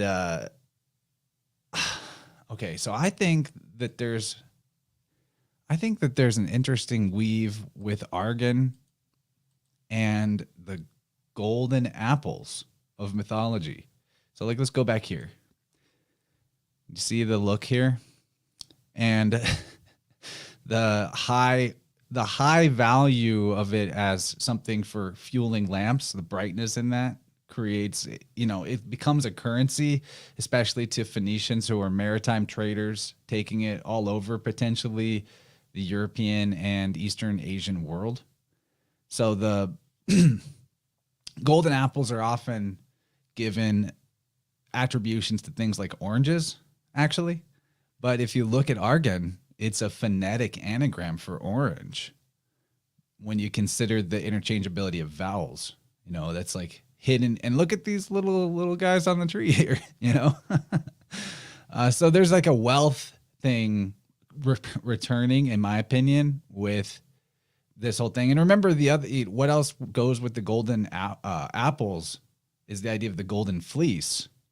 Well, fleece and goats in a tree. I don't know. I feel like that the goats and sheep are not that far apart. Maybe there's a link there. I'm just spitballing here. Now, in mythology, there's a couple of characters where argan is in their name. Very minor character from not even in the Iliad, I don't think. But her name is, in Greek mythology, Arganthone, or Arganthone, or Argantone, something like that. And she's basically an Artemis type character. She's a huntress, solitary roamer of the forest, hates the company of men. And one of the kings on the Trojan side during the Trojan War, before the Trojan War, was a guy named Rhesus, like spelled exactly like the rhesus monkey, oddly enough. And so she marries this guy. That's kind of all that's really said about her, other than when he's killed in the Trojan War, she starves herself to death in grief. And then in Spain or Iberia, according to Herodotus, there's a king Arganthonios, which is basically the same name with the termination as this female character. And he was said to have been rich in wealth, and he gave the first Greeks to reach the Iberian Peninsula, or Spain, the land that they're going to settle on. And according to archaeologists, the word argent, which is like an italic word referring to silver, is related to the Celtic arganto. So this argan, referring to like a type of wealth or currency, is showing up again. I think that might have something to do with the Phoenicians using the argan oil as fuel, honestly. But the word argantodanos is found on some old coinage in northern Gaul and is identified with a meaning akin to treasurer. So the treasurer is somebody that's like, weighing things on the scale, putting the coins on the scale, balancing the books, if you will. And the idea of the book of the law comes in. We're about to get into the beech tree, which is pertaining to books. So a lot of kind of scattered little weaves here, looking at the root of argan. But I don't know. I think there might be something relating us to the golden apples in this argan and its oil. Yeah, buddy. Yeah, man. Let me pick up some of the scattered pieces and put it all in consistent streamline. I'm loving all of these pieces. This is so fun. I'm like a kid in a candy store. The exile, the cast out one, the one who was not invited to the wedding, Eris. She was resentful that she wasn't invited to this sacred wedding that was required for the kingdoms to be in union and in harmony. And so when she found out there was a party she wasn't invited to, she shows up with her golden apple upon which she wrote, "For the fairest." And she rolls it into the pantheon of the circle of, the inner circle of, the higher ups, those who were also agreeable. And you're right, it was Artemis and Athena or is that right? No, it was Athena, Aphrodite, and maybe Hera. Yeah, Athena, Aphrodite, and Hera who started to fight over the golden apple of discord. Now, this Iris or Eris, Eris is sometimes her name. She's a cast out. She's a scapegoat. She's the unwanted underdog, and she's getting her, her revenge on all these people who all see eye to eye and have agreed with each other not to invite her. Now, argon, number 18 on the periodic table, is a noble gas. And the noble gases, all of the noble column of the periodic table was not acknowledged. It was absent for a very long time. It was hidden. In the history of revealing the significance of all the noble gases is in and of itself a fascinating study. But their names of the noble gases are like Hidden One, Secret One, Stranger. So they were all not included on the periodic table until late. They were late arrivals. They were cast out. They were scapegoats. They were unwanted underdogs.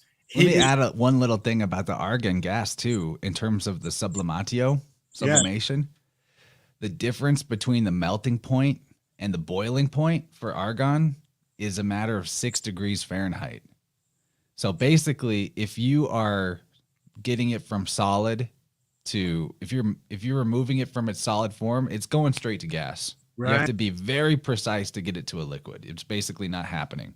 That is such an so it sublimates instantly. Yes, man, there is so much to that, because Hades' name is the hidden one. His secret name that they only reveal in if you're paying real close attention in the Cratylus, Socrates reveals that his hidden secret name is he who is the knower of all things noble. Hades, whose name is hidden, knows all things noble, and all of the noble gases were hidden and late arrivals to the periodic table. All so fascinating. And also the fact that it's number 1-8 adds up to a 9, which is Hades or Pluto or Dis in my pantheon on the Enneagram. But I want to also weave in Spinoza. Spinoza was a castaway. Oh, argon, it doesn't bind well with others. It doesn't, its name means slothful, Argon, spelled a little bit different, but it doesn't get along well with others. Its name literally means slothful. It doesn't bind well. So it's a bit of a scapegoat. It's a bit of a castaway. It's like the oil with not mixing with the water. Right. And Spinoza was a cast out. He was in harem. He was a scapegoat. And one thing that's fascinating about the way he structured his philosophy is, you'll hear this over and over, it's based on geometric concepts. His glossary of terms are all geometrically pristine. Well, the muse of geometry is Urania. She is holding a sphere in her hands. She is holding a golden apple, a forbidden fruit. And she is the goddess of not just geometry, but also astrology and astronomy. And guess what? They've cast her out of the quadrivium. She's not welcome in academia. She's not in university. And so because they've thrown out the astronomy from university, you never see it. They will never see it. They will never see the fourth pillar of the quadrivium that they've thrown by the wayside. They've cast it out. It's hidden from their purview. So yeah, a lot of significance in the Spinoza, the geometry, the sacred golden orb of Urania. And I love that it's kind of got that citrusy look to it. That's great. Big fun. Big fun. One little thing I forgot to mention about that argon thone, the huntress Artemis type archetype, that thone, Thone, refers to something being like liquid or wet or in flow. So in the name of that mythological character, if you combine it with the name of this argon tree, it might be encoding the liquid or the wetness from the argon, which is what is valuable. Bless you. So, Slick, you just mentioned Urania, right? And I actually have a tarot deck that has her as a card. There, you can see it there. And so she's holding up a sphere with a dot in the middle, right? So the circumpunct or the godhead. And then she's also holding a compass, which is how you make, such a shape, right? That dot in the middle would be where you plant the compass, the stationary portion of it, and then you rotate it around. And I just wanted to mention, I didn't talk about it earlier, but in the Marseille version of the Justice card, the handle that she's holding the scales from, you could tell that they're trying to imply a compass as well. And so I just think that's kind of interesting. But good weaving, dude. I'm loving what you're putting out there. And I knew you were going to talk about Spinoza too. Yeah, Once I saw the name for the plan, I was like, oh yeah, Gabe's going there. For good reason. Totally. Nice. It's fun to all be such fans of each other. Makes this really cool. Yes, man. We're all in each other's heads all the time. There's my little guy Davide. Last week or so, we went into this old growth forest that's not far from my house, and this is where a lot of beech trees are. So beech tree is, I find this to be very symbolic of Libra and also another stand-in for world access in some regards. So this is going to be a really fun one. Okay, so let's just see here. As you can see on this tree, when you walk into a beech forest, especially an old growth one with these big old trunks, they're just carved up. They're vandalized. And so somewhere back in time, somebody got the idea about leaving messages on beech trees. And that's why, if you look into some of the mythology of the Ogum, or Om, as it's pronounced, it is said that Agma, the sun-faced god, had used in some accounts birch, but in most accounts a beech tree to write the original Om alphabet. And of course, it's lasted through the years because it's on a stone. So here's a tree that is associated with writing.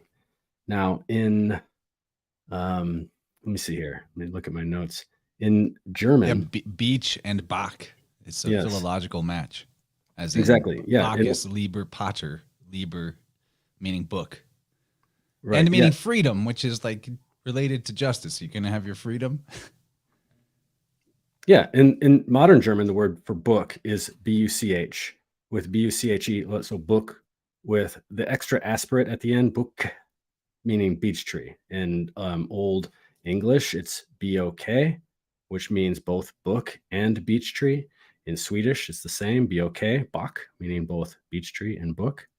So similar relationship in Slavic languages, similar relationship in Dutch. And so this, my friends, is the book tree. The beech tree is the book tree. And Libra having a nice correspondence with what we're reading in the library. The Libra, Airy, and it's the air sign, of course. So I actually have when I'm sitting in a beech forest, there's a few things that I'm noticing. There's these the carvings that you could see, modern carvings or been done in the last few years. There's some that were done a long time ago, and if you look up at the tree a little bit, you'll see as the letter as the tree grows, it kind of spreads it out. There's a epitaph in the old Romans used to say, I have it written down here, crescentile, crescentamore, which means as the letters grow, so does our love. So it even suggests that even back in the poetic times of the Romans, they were also using these beech trees for carving messages.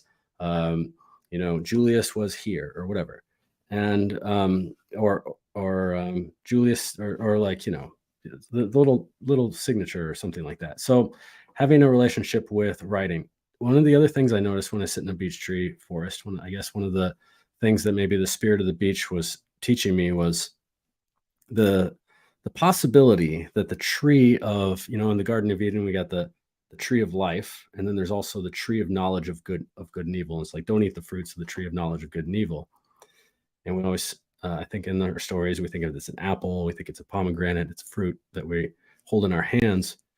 But it occurred to me the other day when sitting in this woods that the fruit of the tree of knowledge of good and evil is writing. It is the written. It is, dude. It is the written word. And so here in the garden, it's okay to name. It's okay to speak. You get kicked out of the garden when you play with time. A message. Julius was here. When? Back in time. Who's reading it? Somebody in the present. So you're disconnecting once again from the presence of God, all these types of things. And the symbolic return to the Garden of Eden, right? By personifying these central pillars, these central axis. As far as medicine goes, I mean, I think that the medicine of the beech tree is most profoundly felt when you are in a beech forest. It is, these trunks are very unique. They have that smooth elephant-like skin, and elephant never forgets, and a beech tree doesn't either. And you can go to the next slide, you can see it's got this huge canopy. Like the canopy starts way, way, way, way, way up high. So there's this big old connection to the sky, and down below it's really, really shady. They tend to hold on to their leaves in the wintertime, and then they lose the chlorophyll, and then they turn kind of gold. And so when you're walking through it, I'll make another Tolkien reference here. It feels like you're in Lothlorien. And I'll correct myself, because a few times ago I was talking about the linden tree, and I thought it was the linden tree in Avaberry stone circle that Tolkien sat up on to write, but it wasn't. It was a beech tree. So there's this group of beech trees in Avaberry stone circle that Tolkien would just sit down and hang out. And now when you go to it, you see there's all these ribbons. And in Turkey, where like ancient Turkish, before they were moved on with Islam and stuff like that, the ancient Turkans called the beech tree Ula Kaying, which is the tree of life, and they symbolically represented it tying on your wishes, and that was called kalama. I just pulled up a little Wikipedia thing here. It says kalama means tying a rag or an object to an entity that is considered sacred to Turkish folk belief. The application of tying a cloth rag to trees. The word leavening is expressed with the verb to steal in Turkish, to steal.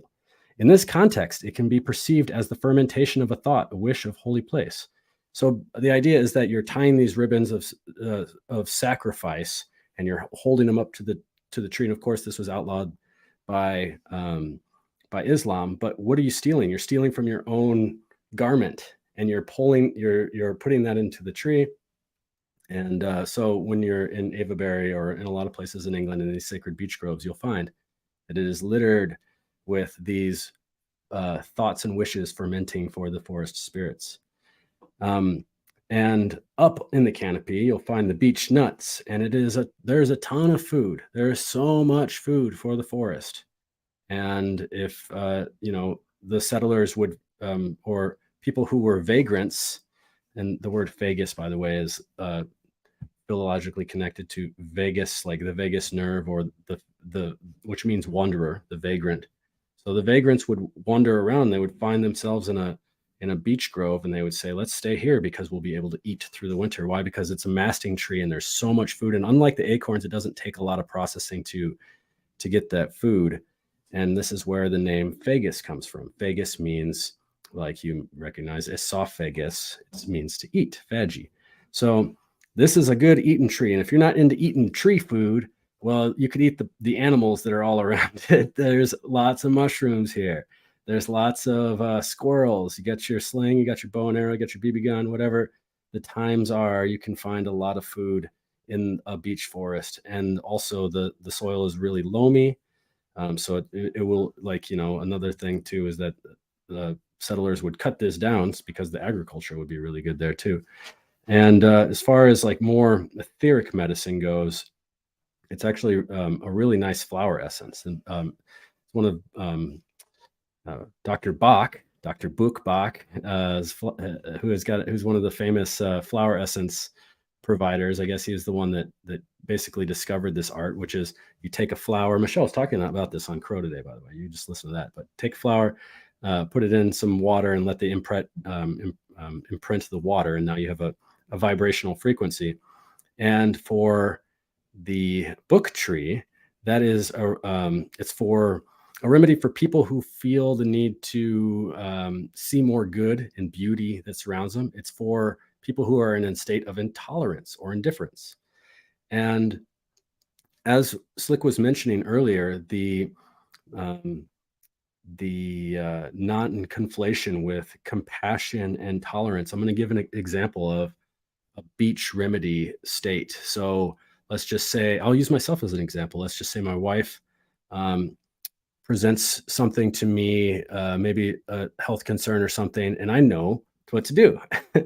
And I immediately, she's delivering it to me, and maybe all she wants to hear is me listen and to stand by and as she expresses it. But for me, in my beach tree needing state, I need a solution. I find a solution and I offer it and I say, let's do this. Let's do it right now. Let's just fix it. I just want to fix it right now. And that is coming from a place of compassion. That's coming from a place of care. But it is not tolerating the situation to unfold. It's not tolerating somebody to make their own choice, or even finding the remedy and just expressing themselves. And so, as a vibrational remedy, that would be really fun. I think that for me, I just go into the woods, and I just there's this really great old growth forest not far from my house, and I just go in there with my guy, and I find that tolerance. I find that grounding. Can I read one last thing before I pass it on? There's this Shakespeare quote from As You Like It, William Shakespeare, Francis Bacon, whoever. It goes like this. "Oh, Rosalind, these trees shall be my books, and their barks my thoughts all character, that every eye which in this forest looks shall see thy virtues witnessed everywhere. Run, run, Orlando, carve on every tree, the fair, the chaste, the unexpressive she." So that's beach, just reminding us, of the importance of learning and the need to preserve our knowledge for the benefit of generations. As lovers carve their names in the trunks, and we'll continue to record this wisdom for future benefit. And rooted in ancestry and looking up to the heavens. Dude, that's fantastic, man. I love the eye symbolism that keeps on coming around, with everything. And then to read a book or to write something, obviously you need to have vision. And then even the scales, the cosmic scales, the karmic scales, part of the symbolism with that has to do with the idea that the supreme deity is always watching. None of your deeds go unnoticed, good or bad, or otherwise, right? So that's cool. I love the book stuff and the writing angle here. It's reminding me too, just the fact that even books, because you've brought up, world axis symbolism, which I'm all about it. Even books have a spine, right? Which I think is kind of intriguing, right? It's kind of like this axle sort of thing with the book. And then even if it's a scroll, that looks like an axis as well. It looks like a pillar or a pole. And then as it relates to beach, I'm just thinking of a beach that you would go to hang out and, take a swim or whatever. And it's just reminding me of the tree, once again, bridging this gap between earth and the heavens, separating and connecting it. And the beach is also connecting two different, things. It's connecting the water with land, right? So it's a transitional sort of thing. It's almost a bridge, if you will, between two spaces. And all trees, to me are world trees and are little bridges to heaven, if you will. So that's kind of intriguing to me, the beach sort of angle with it all. I was going to say earlier too, in terms of axis symbolism, the golden rod, right? The rod being that axis as well. And that is such a powerful name, the golden rod. And I just wanted to mention, because it relates to Libra season, the idea that, you know, royal people, nobility, people of authority, they love holding phallic symbols. They love scepters. They love wands. They love staffs. The baton is kind of a symbol of authority. So just the simple rod, you know, can mean so much. It can mean literally the law as well. What happens if you break the law? You know, you might be on the other end of a nightstick or something like that, right? And so the rod relates to discipline as well, in my opinion. I'm starting to see that a lot more with the wand cards in the tarot. So a golden rod, it just means kind of like security and structure and stability, but it's that axis that, you know, gives you know, the people, or it gives yourself, or it gives whatever system something to revolve around, essentially, just like the tree. But yeah, that's what I have for now. Do you have anything on the beech tree, bub? I actually don't know too much about beech, but I do now. I know more than I did when we started, so that's freaking awesome. I always think of, like, a lot of time beech wood is used for, like, I feel like I always go back to soap, but a lot of times, like, soap, why can't I think of like a soap dish, a wooden soap dish, a lot of times it's made out of beech wood. I have a beech wood comb, you know, I've noticed a lot of times beech wood is used for things like that. So I'm intrigued by it. And I love that you brought the flower essence energetic medicine up, Kyle. That's really cool. I love it. I'm so into it. I'm glad we have a tree weave too. It's really fun that there's lots of tree medicine today.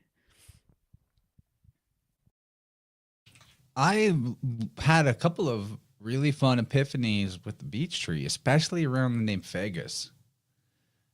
So when you mentioned that all this stuff about the Fagus, Vegas, all the etymology or philology word letter swaps you can do with this, I think we got to add to the list.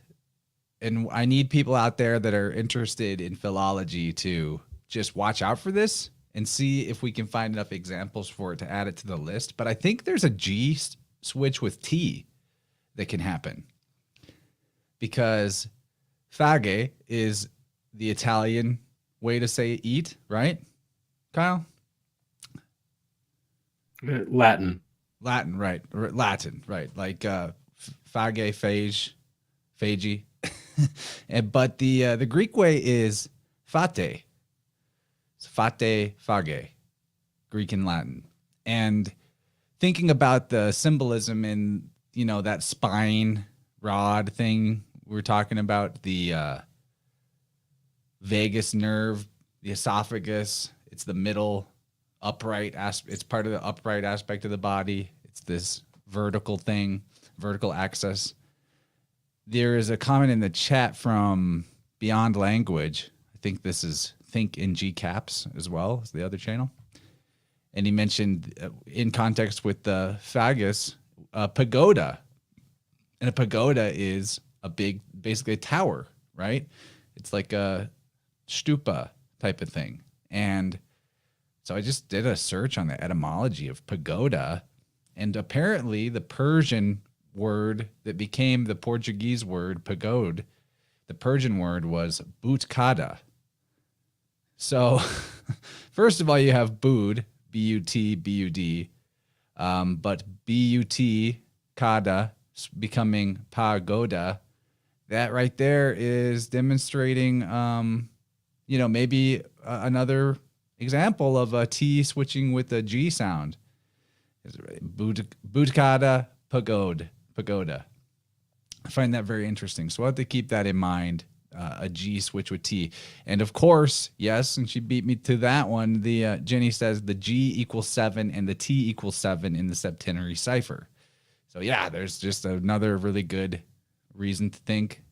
Keep your eyes peeled for possible G and T switches, for sure. The beech tree, I also find interesting how this has a lot of folklore around it relating to good fortune. You know, going back to what I said at the beginning of this with the goddess of luck, Lady Luck, fortune, and all that. As the Celtic mythology around the beech tree was that if you saw a fallen beech branch, you would write your wishes on it and then stick it in the ground so that it would go to the fairy queen of the underworld. And another thing in mythology is that Jason built the Argo, which is the Ark, out of beech.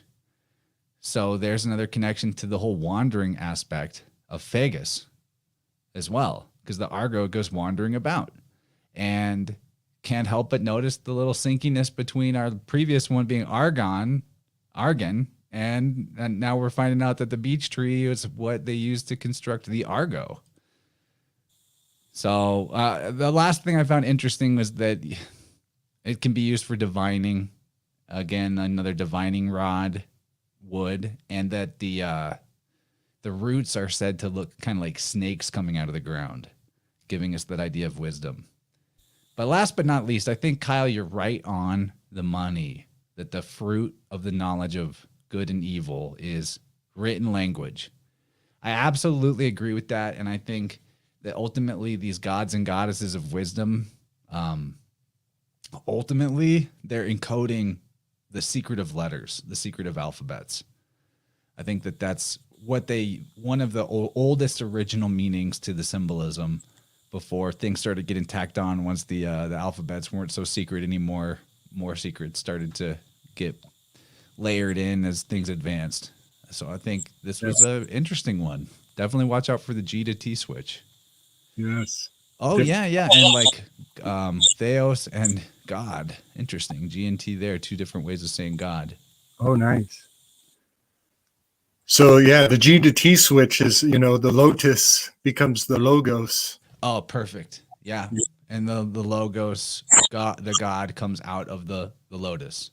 Yes. Brilliant. Yeah. Okay. It's there. So, it's definitely there. Okay. We got to add that to the list. Totally.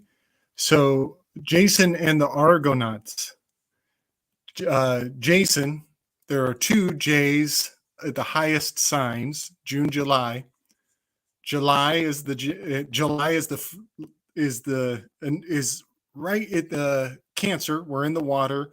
In mythology, you will always in July have some sort of ship setting sail, an adventure initiating, much like the Chariot card is there in Cancer. So that's J, August, September, October, November. J, A, S, O, N. July, August, September, October, November. That is the arc of the Argos going on the adventure into the descent, going into the peril. In the Argos constellation is in July. Also, Galatians 2:16. 216, the 216th day of the year is August 4th in Cancer under the sign of Argos. 6 times 6 times 6 is 216. Obey me, Barack Obey me's birthday is the 216th day of the year. Yet we know that a person is not justified by the works of law, but through the faith in Jesus Christ.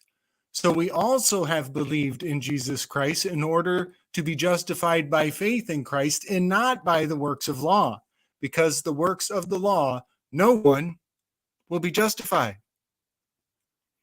This is exactly what you're talking about, Kyle. It's, if it gets written down on paper on some document that's captured, completely regulated by some extremist priest class, then you don't have access to rectification.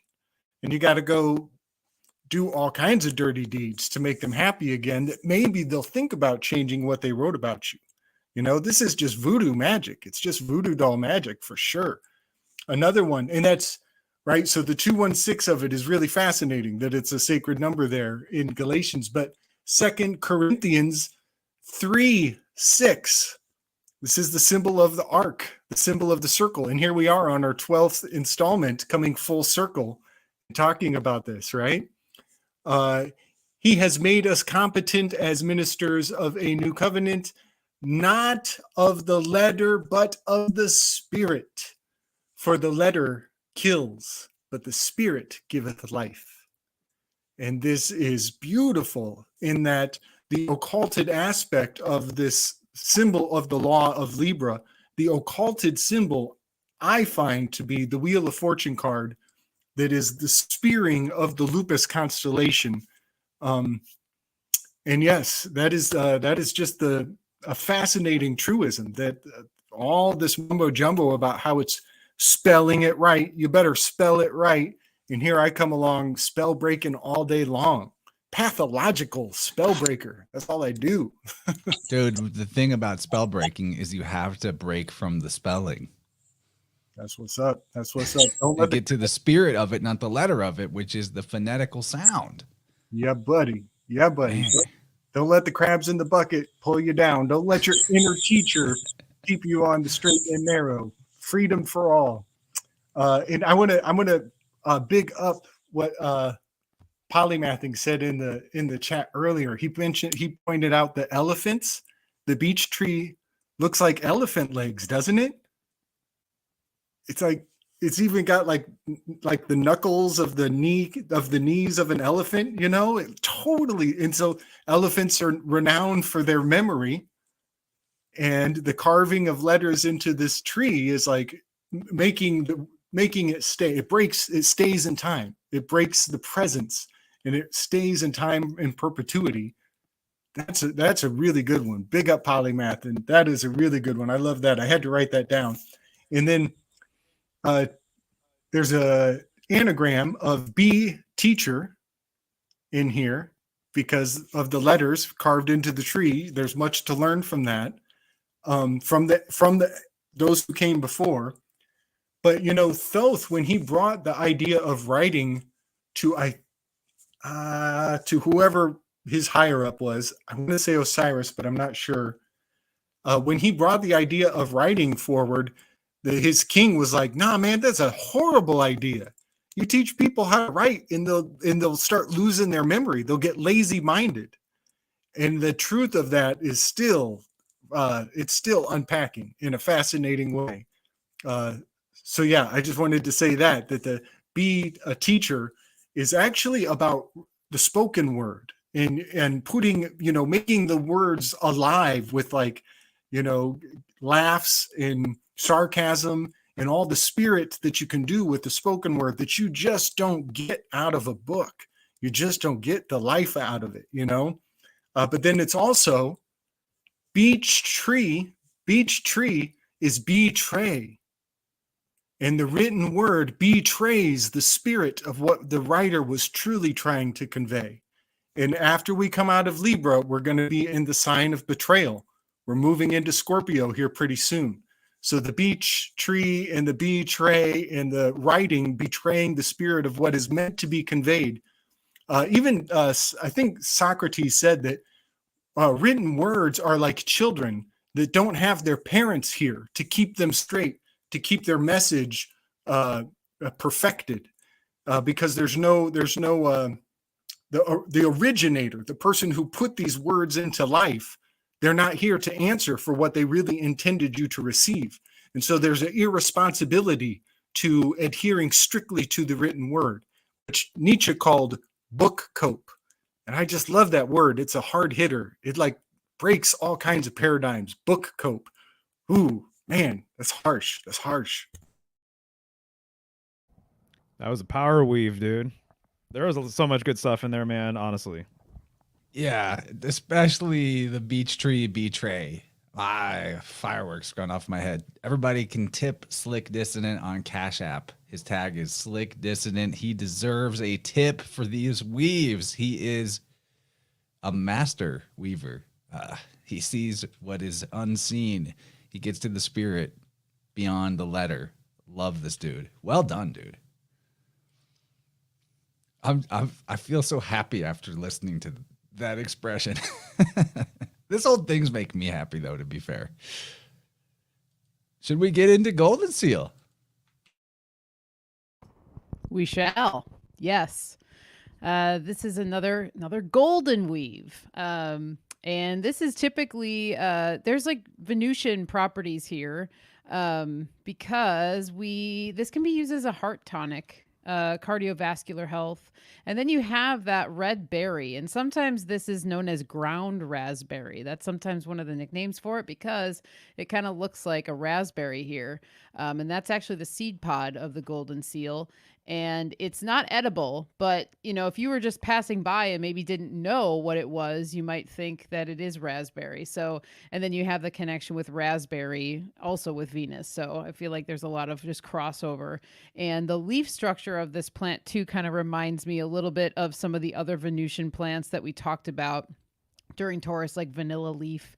It has a very similar growing pattern to vanilla leaf, actually, and where they like to grow. This likes to be in the shade. It likes to be near waterways a lot of times.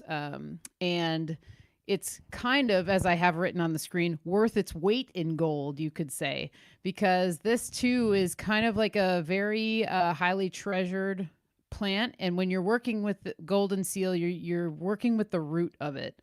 And it spreads through rhizomes under the ground. And the root is very golden and it's very rich in berberine.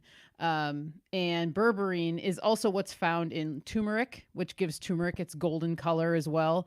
And I don't like to call things but in the world of herbal antibiotics, you could say golden seal is one of the top-notch plants or roots that you can use for infection of kind of any kind, really. But I think that, anytime you're dealing with anything that is stagnating or what have you within the body, golden seal could be a really great one for that. Kind of continuing with the gold color in the name, we also find this is a really wonderful urinary tract health root, as well as giving bladder support.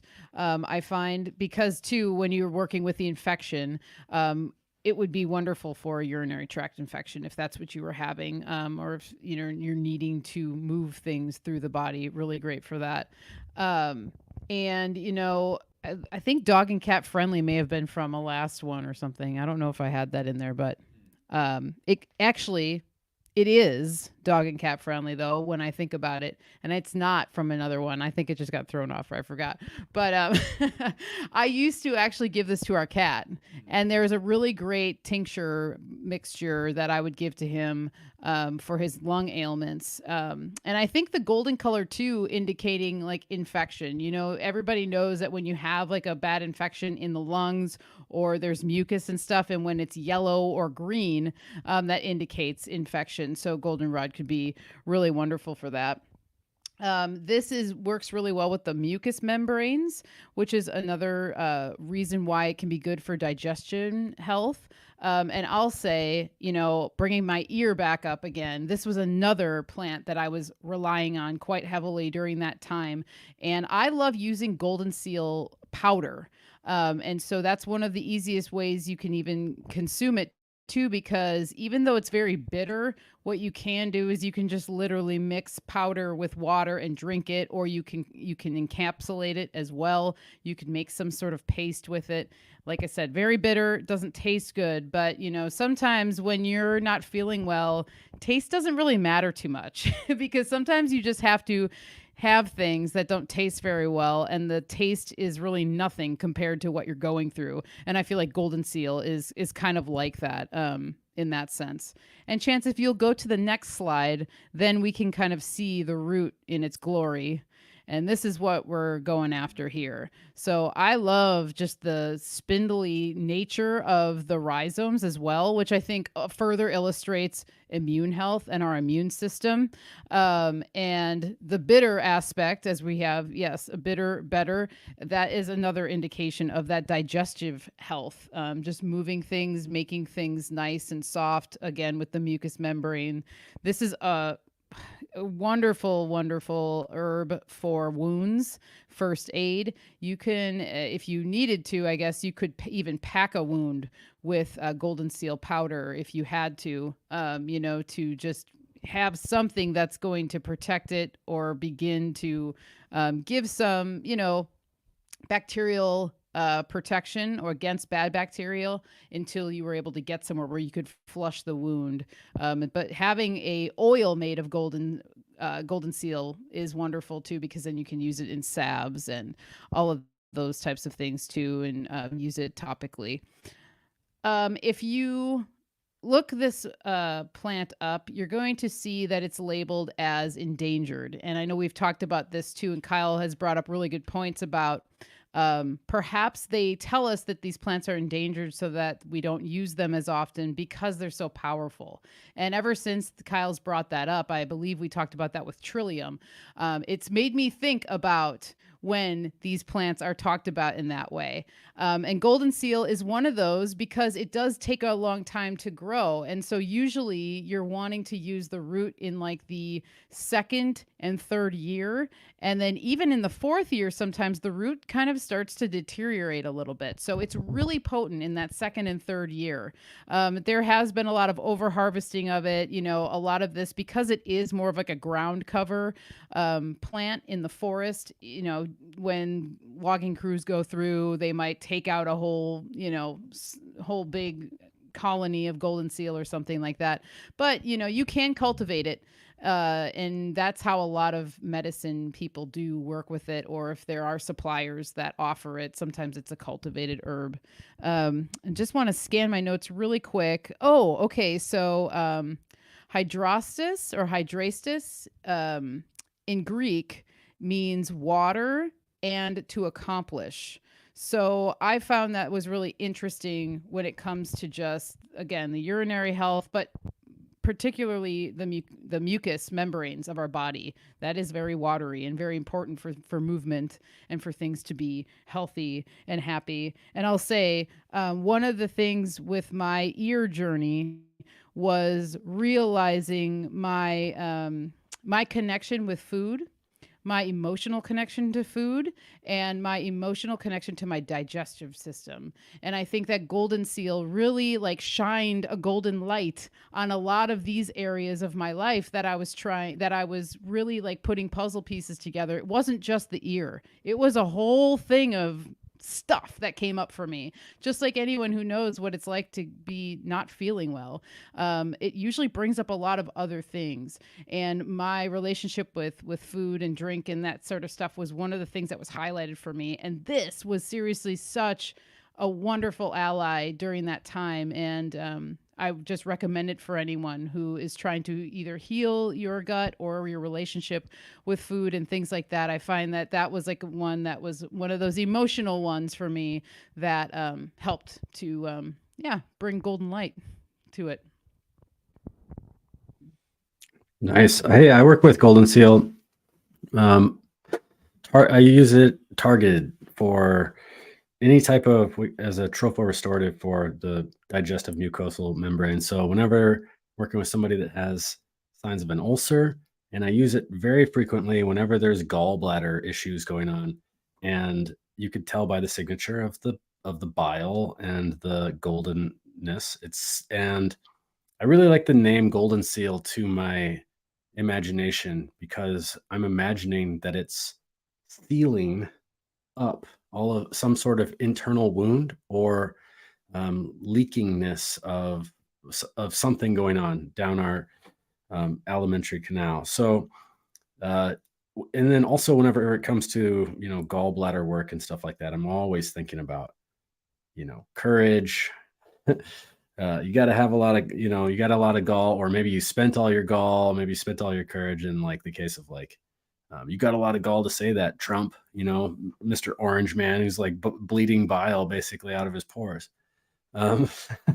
So golden seal is a great ally for, I would also say, for courage and being able to digest something that's hard to digest. And I think that a lot of times that manifests down into the gallbladder area as well. So, and also there's just a lot of people that are missing their gallbladder, and timing issue is a little difficult because the gallbladder is like hot potato, you know, the liver spits out the hot potato and the gallbladder's got like a little catcher's glove. It's like, I can hold on to this potato for a little while. But if you have no catcher's glove, gallbladder, which they, a lot of times a cutter is going to cut. And if a cutter says, hey, there's something to cut, and then they're going to cut out the gallbladder. And then your body's kind of playing hot potato with bile. And so sometimes people can alternate constipation and diarrhea. And there's just a lot of courage aspects that are drained and stuff like that. So I really like Golden Seal to come in and seal the deal. I guess I'm doing too much Trump stuff right now. Seal the deal, smooth it out. Make a deal. Yeah, right. Yeah, gold Apollo on the 66th floor, whatever. I didn't realize till I started plugging some numbers into the gematria calculator at gnosticacademy.org. Don't bother with other ones. Septenary is good. Just go for, I think that's the way. Libra is 15 and gold is 15. And we keep getting all this gold idea coming up. And argan, like the argan tree, argan is 15. Very interesting. Great weave is herbalists. Great stuff. If I was there, I would pat both of you on the back at the same time.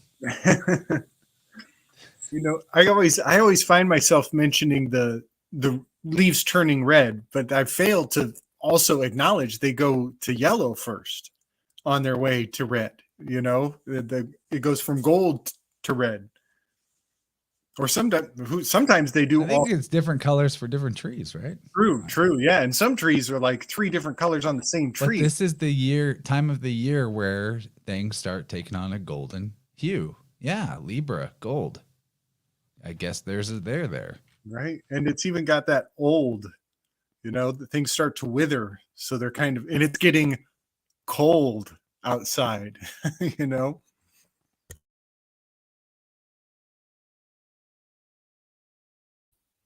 As the gold of the sun lessens by the day. Well then, passion flower. You want to get into it, Kyle? Yeah. Chance, remember when we first met and we went to that little park that was over there and we went for a little walk and every time I walk by these bad boys, I remember our herb walk. Yeah. I was like, whoa, because I don't see these very often in Wisconsin. Yeah, it's in the native part of. There's a part of the park next door where they just let all the native plants grow wild. And then at the end of the year, they burn it all down. And then they do a controlled burn. And then next year, just whatever grows is what grows. And we get these for sure. And I had forgotten what it was. So now me and Jennifer are going to be like, passion flower every time we walk by it. Passiflora incarnata. Yes. Incarnata is an interesting word. Yeah, we'll get to that in a second. I started doing these team meditations a long time ago. So I do this for my classes where I make a pot of tea, and I got all my students and I don't tell them what it is. It's a secret. It's not, some Socratic experiment or some Jim Jones thing. It's just, the idea is that it's totally fine. It's a plant that it's not going to set off any allergies, and the idea is that we're going to drink this tea and not know what it is. So therefore, we bypass the logical side of our brain that wants to categorize things. So if you are drinking something and you know that it's mint, then all of a sudden your logical side says, I know what mint does, so I'm going to just inform my body what mint does based on the logical side. And so when you can get around that and bypass that and get over there in the right side of your brain and just let the plant spirits speak deeply to your body. So in this classes, I started doing them at the shop too. People can come in and it's really fun. And the last one we did was passion flower. And the first thing I do is I pour everyone tea and just hold it. That's it. And let's start speaking about it. Let everyone know what's going on. And all of a sudden people's signals start lighting up. And in this first part, I'm just going to describe this last class, and this will be a really good way to learn about the passion flower. This is a great way to learn about plants because I could tell you all about plants. You could read all about plants, but when you experience something like this, you are communing with the plant itself. There are things in an experience like this that you will never read. There are things that you can read and they'll never ring true until it comes knocking like this. And it says, here's how this makes sense. And so partly the reason why I do this is so that I can use my students as like little ways of teaching me how to know the plant better. But also I learn a lot from my own personal experience this way too. So if you can't do it blind, then do it for your family. Make a pot of tea for the people in your family, and maybe you don't tell them and you initiate. You're the conductor of this type of experience. And so when people just hold on to the passion flower, the first thing that people felt without tasting it, smelling, or anything is the energy just goes zoom down to their feet. I felt my feet get sweaty. I felt my ankles get kind of irritated and hot. And I could feel right away my jaw relaxing. And my, I know what I know about passion flower. So my right side or my left side of my brain is like, you're feeling that because passion flower relaxes things. It brings their energy that's up in your head down to the ground. But nobody else knew what this plant was. And they also felt this type of stuff. And they're the ones that said it first. Then you smell it. There's no tasting it yet. We're just smelling it. And by smelling it, now all of a sudden, some other things start lightening up in people. They're feeling their shoulders. Everyone starts touching their shoulders. Everyone is just like massaging their shoulders like little kittens, So it's relaxing your shoulders just by smelling it. Okay, then you taste it. Then people are really loosey-goosey with their neck. Their neck is feeling good. That people are just like giggling and laughing in between sips and kind of playing on each other. I did this once for another plant called Bone Set, and it's a Saturnian plant.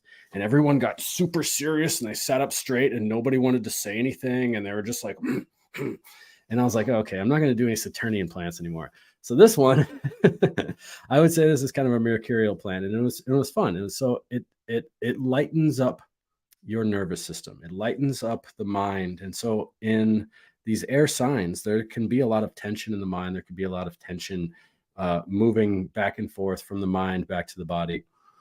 And so passion flower to me is I don't know. I think it's actually maybe a better candidate in a mercurial sign, but it does seem to fit in with Libra because it is so dang beautiful. This is such a beautiful flower. Oh my gosh. When I look at this flower, I feel like the same way when I see like something underwater that's floating underwater that has like so much dynamic detail, but it's just but you can't really make out the detail because it's always kind of moving and floating. And so that's a really cool signature to me, that this drawing you in, this temptation of like, what the heck is that? It doesn't have a smell though. So when you see it, it's kind of like a sucker for the eyes. You just see it and you don't really smell anything.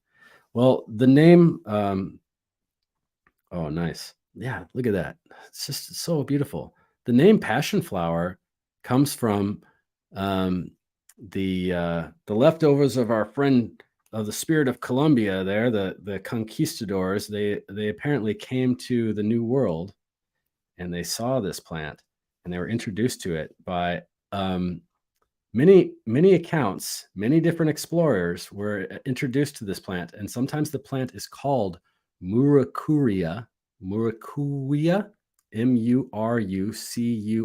sometimes J-A. And sometimes that is the name of the person that introduced the plant. Like in the case of John Smith said a native named Muracuia introduced this plant. So this plant is connected with this word Muracuia, which kind of sounds a lot like Mercury to me. I don't know about you, but when they came here, there was one monk, priest or something, and he brought some back to the Pope, and the Pope was like, oh wow, the flower is corona, that represents the crown of thorns, and the three styles that are there, those are the nails in the cross, and the three lobed leaves are the spear. Like it looks like the leaves can look like a spear, and there's the 5 antlers, and those are the marks of the 5 wounds, and all these other correlations. And he's like, that's the passion of the Christ. That's not a signature, by the way. That's some sort of like pigeonholing a plant into your little church club. And so that's why when I heard that, and this was a long time ago, I heard that the passion flower is named because of the passion of Christ. I thought that kind of smells like bullshit. I don't believe that. I don't really believe that. I know that there's something up here. So the other week I used this one as my herb of the week a little bit ago, and I did some digging on it, and I found out that what we might be uncovering about the inhabitants of the new world and the connection with the old and reconnecting with them, and also having a plant that is of the new world that's not of the old, and have it be so charming and exotic looking. There was almost a political attempt to say that, like, the reason those people belong to our church, and here's the sign. Here's how they belong to our church, because Jesus went there and professed his ministry, and Jesus is for everyone. And well, what's the proof of that? Well, the proof is this flower. That's the proof. So to me, that's kind of where I stopped. I was unable to keep going, but that's kind of where my conclusion was with this name passion flower, is that there was a kind of a tangle in the church at the time. Some people didn't want to have anything to do with the natives, and they wanted to stand over them and use them as slaves, and others wanted to bring them into the fold. And so this passion flower became kind of a go-between in this Murakuya kind of way between the church and claiming the new world and claiming the inhabitants into the church as well. And so anyway, I think it's really interesting. I just say one last thing about passion flower as far as the medicine goes. To me, the passion flower person, like the archetype of passion flower person, is the person with circular thoughts. And that, to me, this is the signature of the tendril that's spinning around. Okay, here's my thought. It starts. I'm going to circle it around. Okay, it's concluded. Done. On to the next thought, right? That's how I normally go. Okay, but here instead it goes around, and then it goes stop, and then it goes, let's just play that one again, and let's just play that one again, and let's just play that one again. And that usually happens when our mind is like, oh, good, you've been so busy in your body all day. I'm just going to lay down. Your body's going to lay down. It wants to go to sleep. Good. Hey, I got your attention now. Let's just go through that thought one more 1,000 times. So this like spinning thought over and over and over, it's just, yeah, I got it. It's concluded. And to me, that is like this Vata force of inertia. It's like spinning, like you can be excited and blown in the wind at any moment, about to leave a party. It's 11 o'clock. My wife wants to go. We're saying bye to people, saying bye. She's yawning. All right, it's time to go. Right about at the door. Hey, did you hear about building 7? I'm like, oh yeah. Oh, and like it spins me back up again. That's me, because I'm a passion flower person. I like to have, it's hard for me to feel that energy going down into my grounding area. So that's why just by holding that plant, I could feel that boom, pulling my energy down into my feet, making them sweaty, because there was just a lot of stuff going on up here, and it really pulled that material down into my feet. So passion flower is good for that passionate mind that is constantly dreaming, constantly circular, and it has a nice sedative effect without any hangover, without any impairment of your cognition. Just nice and easy, land the plane. So maybe a nice one for us to land this plane on. But I'm excited to hear any other additional weaves on this. So yeah, that's what I got so far. Super cool, man. I love all of that. The word "in" stuck out to me multiple times. Passion, incarnata, inertia. The spin has "in" as well, right there, right? But I really like what you said, because I think you're spot on. I don't know too much about the medicinal aspects of it. I do remember when we saw it on a walk one time, though. Yeah, I was thinking about and that. I won't forget it. It was really cool. And we took one of the fruits home. Yeah, we did, right? Yeah. Totally. But I like what you said about piercing the subconscious and kind of piercing that veil. It visually looks like that. My mind is almost still trying to figure out what it is. And I'm just kind of, when I see it, it's like, that's what subconscious symbolism does. That's what magic sigils are all about. That's what chanting's all about. That's what so much of what magic is all about, is trying to bypass the conscious mind into your subconscious. That's what you're doing with your class, right? By not telling them what they were actually drinking or smelling or anything. And so just aesthetically, to your point, it draws me in. And I have to say, I get this, it's a like pleasant sort of confusion where I'm like, I'm puzzled, but in a beautiful way looking at it, where I'm like, who came up with this shit? This is incredible. You know, you wouldn't have been able to hire somebody to come up with something this wild. And here it is in the flesh with its colors and all of its glory. And I love how it's like tiered, you know what I mean? And so it's not like a typical flower, which are also gorgeous and beautiful and everything else, but this just has like this alien exotic sort of thing going on with it. So absolutely, man. I think it does kind of come in under the radar in a way just because of the way it looks and everything else. So do you have anything to say about passion flower, Bob? Well, yeah, and I love where all this is going. I too look at the the way that these kind of wafty petals are. It reminds me of the nervous system, and then it almost is like someone who has been having circular thoughts. Sometimes you feel frayed a little bit. You feel a little bit like those petals look. You're just kind of like, la, and how passion flower is so wonderful for that. And also, I really love passion flower leaf anyway, as you can add that to a smoke blend, a relaxation to kind of just, end the day or whatever. It's a wonderful one to throw in with a relaxing blend. And anytime I see a vining plant, I always do really think about the inward journey and kind of like, I don't know, the way the vine can kind of just overtake something. And so going off of your point, Kyle, with the circular thought, which I think is such a wonderful thing to bring up with this plant in particular, but the vines, of just how it can like really overtake something if you don't, kind of harness that or ground down into, what's going on, and you can get lost in the thought, and then the vine can just overtake everything. And so it's almost like indicating that this could happen with this plant, but if you are, open to the medicine of it, it would actually be the antidote for the exact takeover that could happen with it,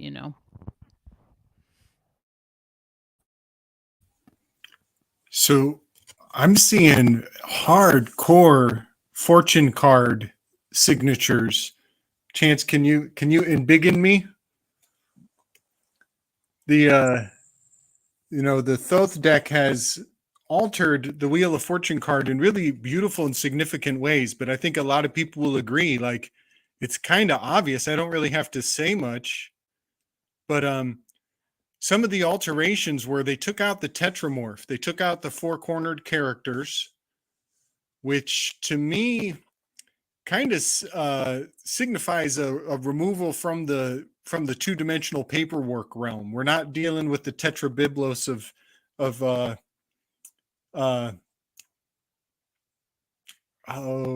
what's his name? Ptolemy. We're not dealing with the Ptolemaic. We're pre-written history, and it's more visceral. It's less, less book oriented. We're out in the wilderness. There we go. We're outside of the wilderness. We don't have the four corners locked in place. But this, it clearly looks so much like that card. And, one of the correspondences is Hermanubis. Hermanubis is said to be related to this card, but which almost has the word herb and Anubis, going into the night. Anubis holds the scales when you're weighing your heart against the feather. But I turned this upside down. Mario, you're going to love this. You see how these little spears are kind of swaying back and forth, kind of like a pendulum? They're not just going two-dimensional, they're in the three-dimensional now. It has depth to it. Well, that's called a plumb bob. A plumb bob is used to determine the 90-degree angle so you can build up out of the wilderness. So what I see here are the beginning dynamics of building or turning the wilderness into something that's going to have a society or a city built on it. You need the plumb bob to set the line so that you can have your walls aligned to the solar shadows, so to say. So the plumb bob is powerfully correspondent with this card in particular. So I think this is really kind of poetic and beautiful that we're breaking out of the Columbus spell.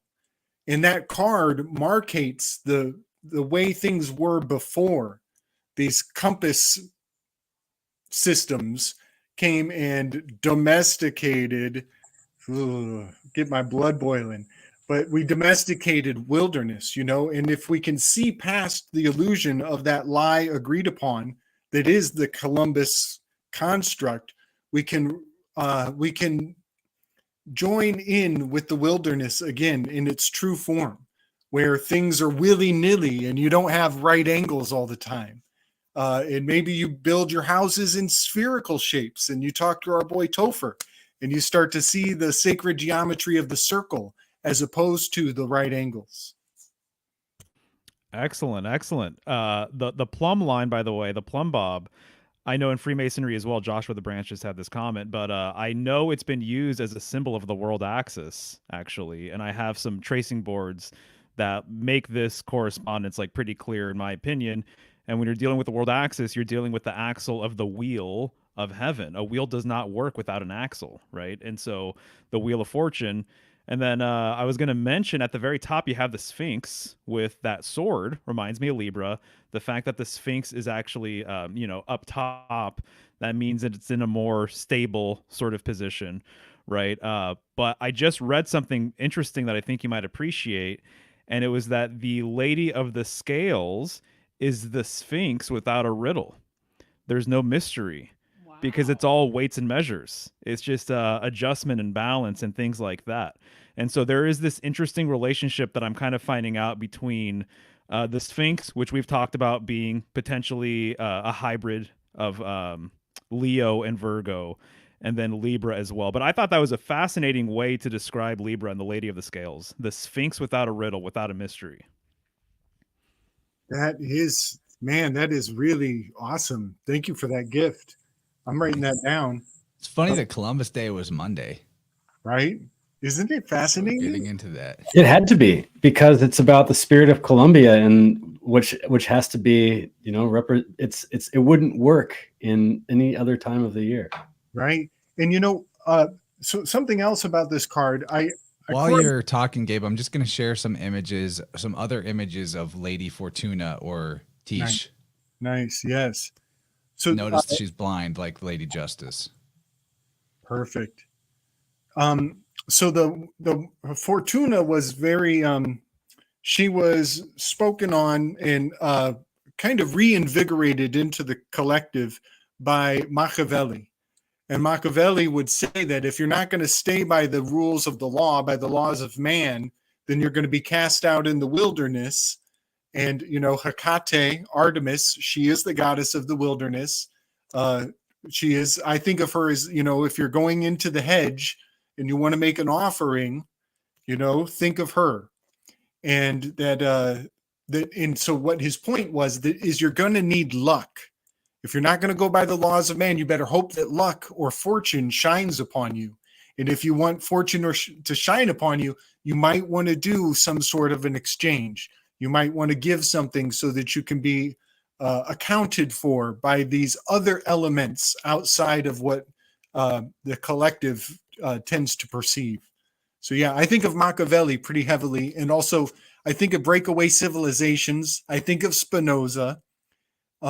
And I will say that fortune, you can is an anagram for UFO R10. And this is card number 10. This is the X. And also the letters UFO, if you subtract 111 from the U, the F, and the O, it becomes TEN. And so the entire spell of things flying around in the sky in the shape of a disc or a wheel are all infused into this card. a great many aspects of breakaway civilization, the Thule Society, and UFOs are all imbued into this conceptually. And I'll just kind of leave that hanging for the sake of mystery. But Very dark journalist mystery of the X vibe, the X Files. dude, he's even UFO in Septenary is 14. It's 14. Damn, right. And then also it's fortune 14. Right. Know? And let's not miss the Phoenician purple, the color of Carl Murex. This is Murex purple. And so these breakaway civilizations are probably very communal. I'll just leave it at that. Excellent. I see exactly where you're going with this, man. We should weave on this at some point. Chance, these are fantastic, dude. I'm sure I can find them with a quick search or whatever, but I'm appreciating what you're putting on the screen right now. Yeah, Fortuna and TK Tish. It's a huge weave for sure. This one I think is the wildest, personally. There's so like we're gonna get in the weeds if we let's do a vibrant on Lady Luck, Lady Fortune. Let's do that soon. Soon, like next vibrant maybe. We're gonna get into Lang Lang. This is our last herb, last plant. Yep, Liang Liang, one of my all-time favorite scents, I'll say. And this, wow, again with the yellow, the golden color here. That was the other thing that came through for me. I was like, all right, we're going yellow. But this is sometimes known as the flower of flowers. And I think that that's probably the case because of its scent. There's such if you have never smelled Liang Liang, it is very warm. It's floral. It almost has like a vanilla-y scent to the back of it. But as you see up here, it's also known as poor man's jasmine because it has a very jasmine-like scent to it. And I love it in a lot of blends, but I typically use it for anything where you're wanting to relax the nerves, if you're dealing with anxiety or depression, sleeplessness. Liang Liang has it's like this soft, warm scent that I feel like it almost like wraps you up or something. When I smell it, I'm wrapped in this warm, loving, just scent of like a floral scent that just feels so comforting. And I think that's one of the main things about it that I love is the comfort that comes from the smell of it. And also it's also an aphrodisiac. So I think I read in the Philippines, traditionally Liang Liang flowers would be spread onto newlyweds' beds as a symbol of love and just the warmth that comes on the wedding night and just the coupling that happens. And so there's this aphrodisiac sort of sensual nature to this plant that comes through really strongly. Even looking at it, to me, it looks very dainty and ladylike to me when I see it. And it is very abundant too. Once it starts growing, it's usually in its fourth year when it really starts to produce, but it will produce pounds and pounds and pounds of flowers. And there's different levels of distillation of this one. And so Kyle, you may know this, so you can chime in if you have any thoughts on it. But from what I know of it, and the oil that I usually try to buy is the complete. It'll be called like Liang Liang Complete. And so that's like there's multiple distillations done and then it's all put together into one. And so there's different stages that you can get to, and it will capture different scents of the flower.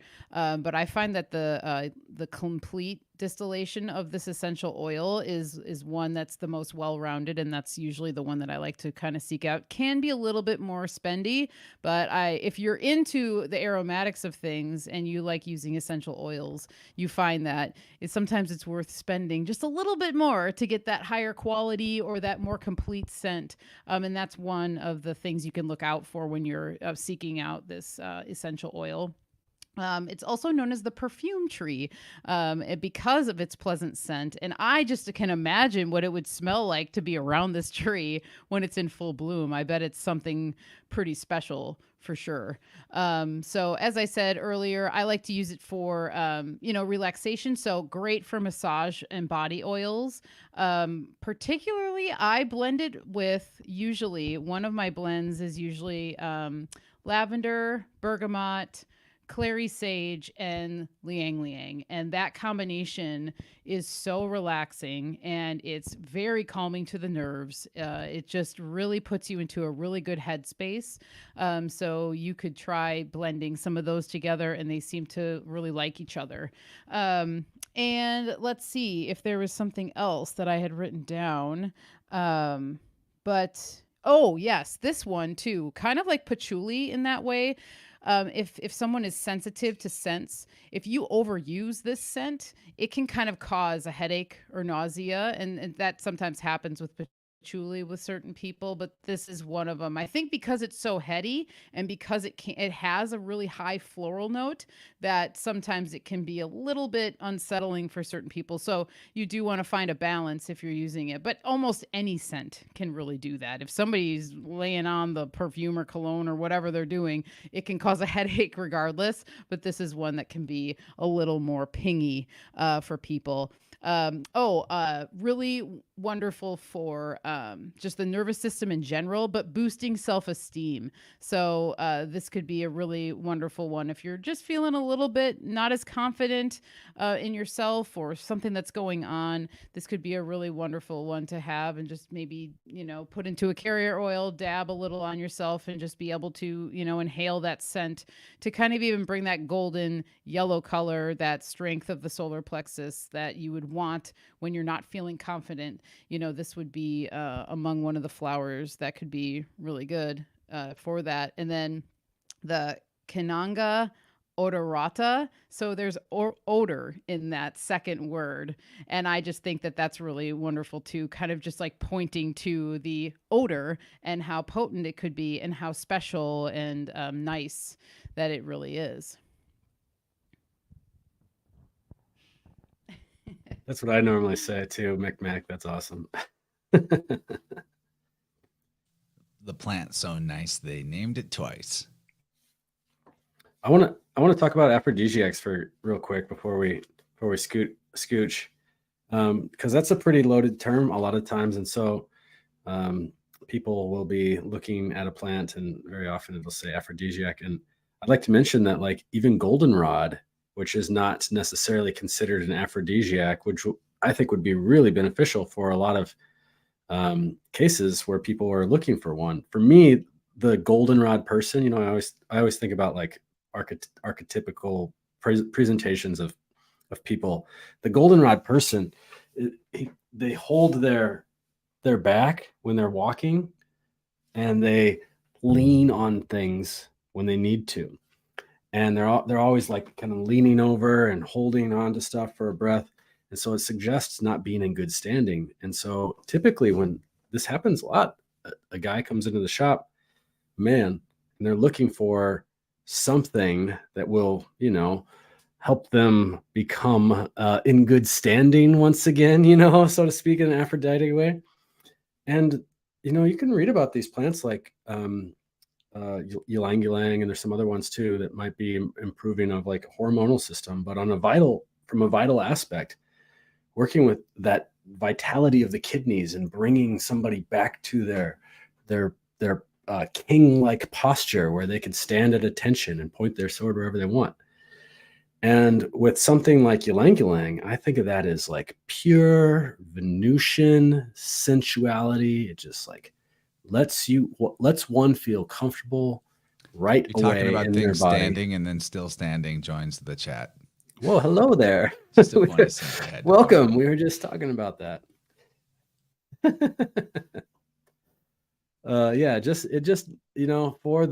the mood. And if the mood, it's not like, and the other thing too about, and I don't think that's, there's this gas station culture of herbalism where you get the boner pills and stuff, from the gas station. And so there's degrees of marketing that get you from the type of stuff that Michelle and I do to there.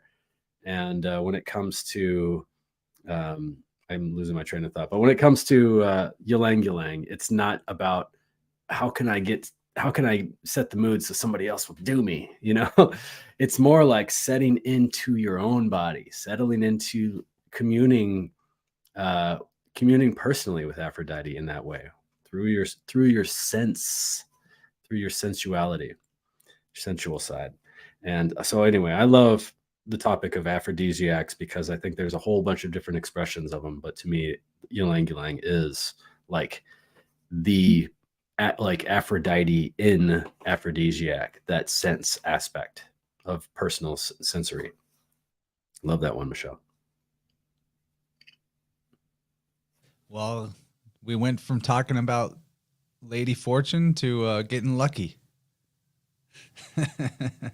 I guess it's all one big weave. It's all symbolically connected. Yeah, it's the light bringer. It's the Lucy Lucky. Yeah, man. It's interesting that the double talk. It's almost like pretty please. It kind of has the babiness to it. It's like coaxing, and it's kind of sing-songy, and it's playing with the tongue. That YL. What other words have a YL? Ylang. It's very. There it is. There's a great YL right there. That's great. Aphrodite, she's number 4 on the Enneagram. She's an individual with a shadow of envy, and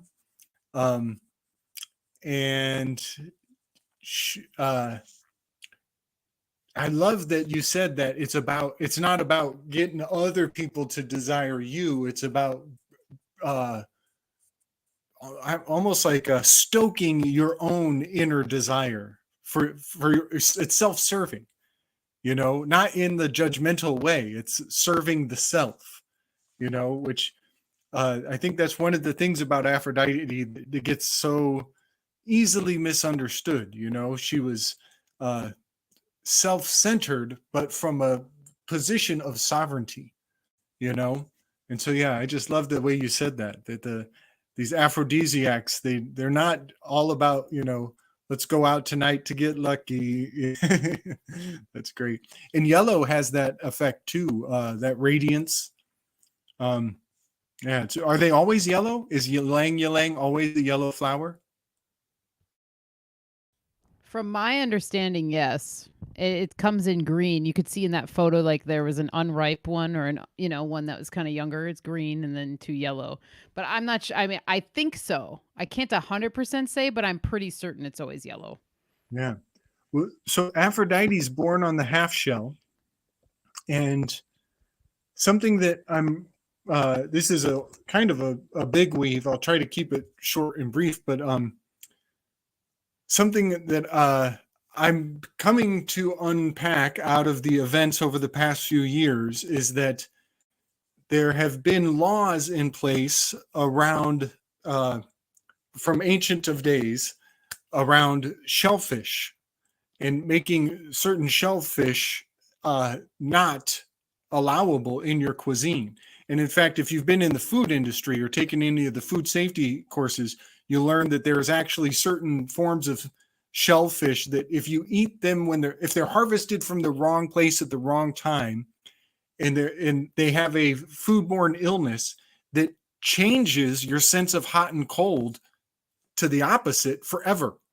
There might be a treatment, but back when they were teaching me about it, that they just said if you eat this wrong shellfish, if you're too shellfish and you don't listen to our laws, then you're going to have an inverted sense of hot to cold.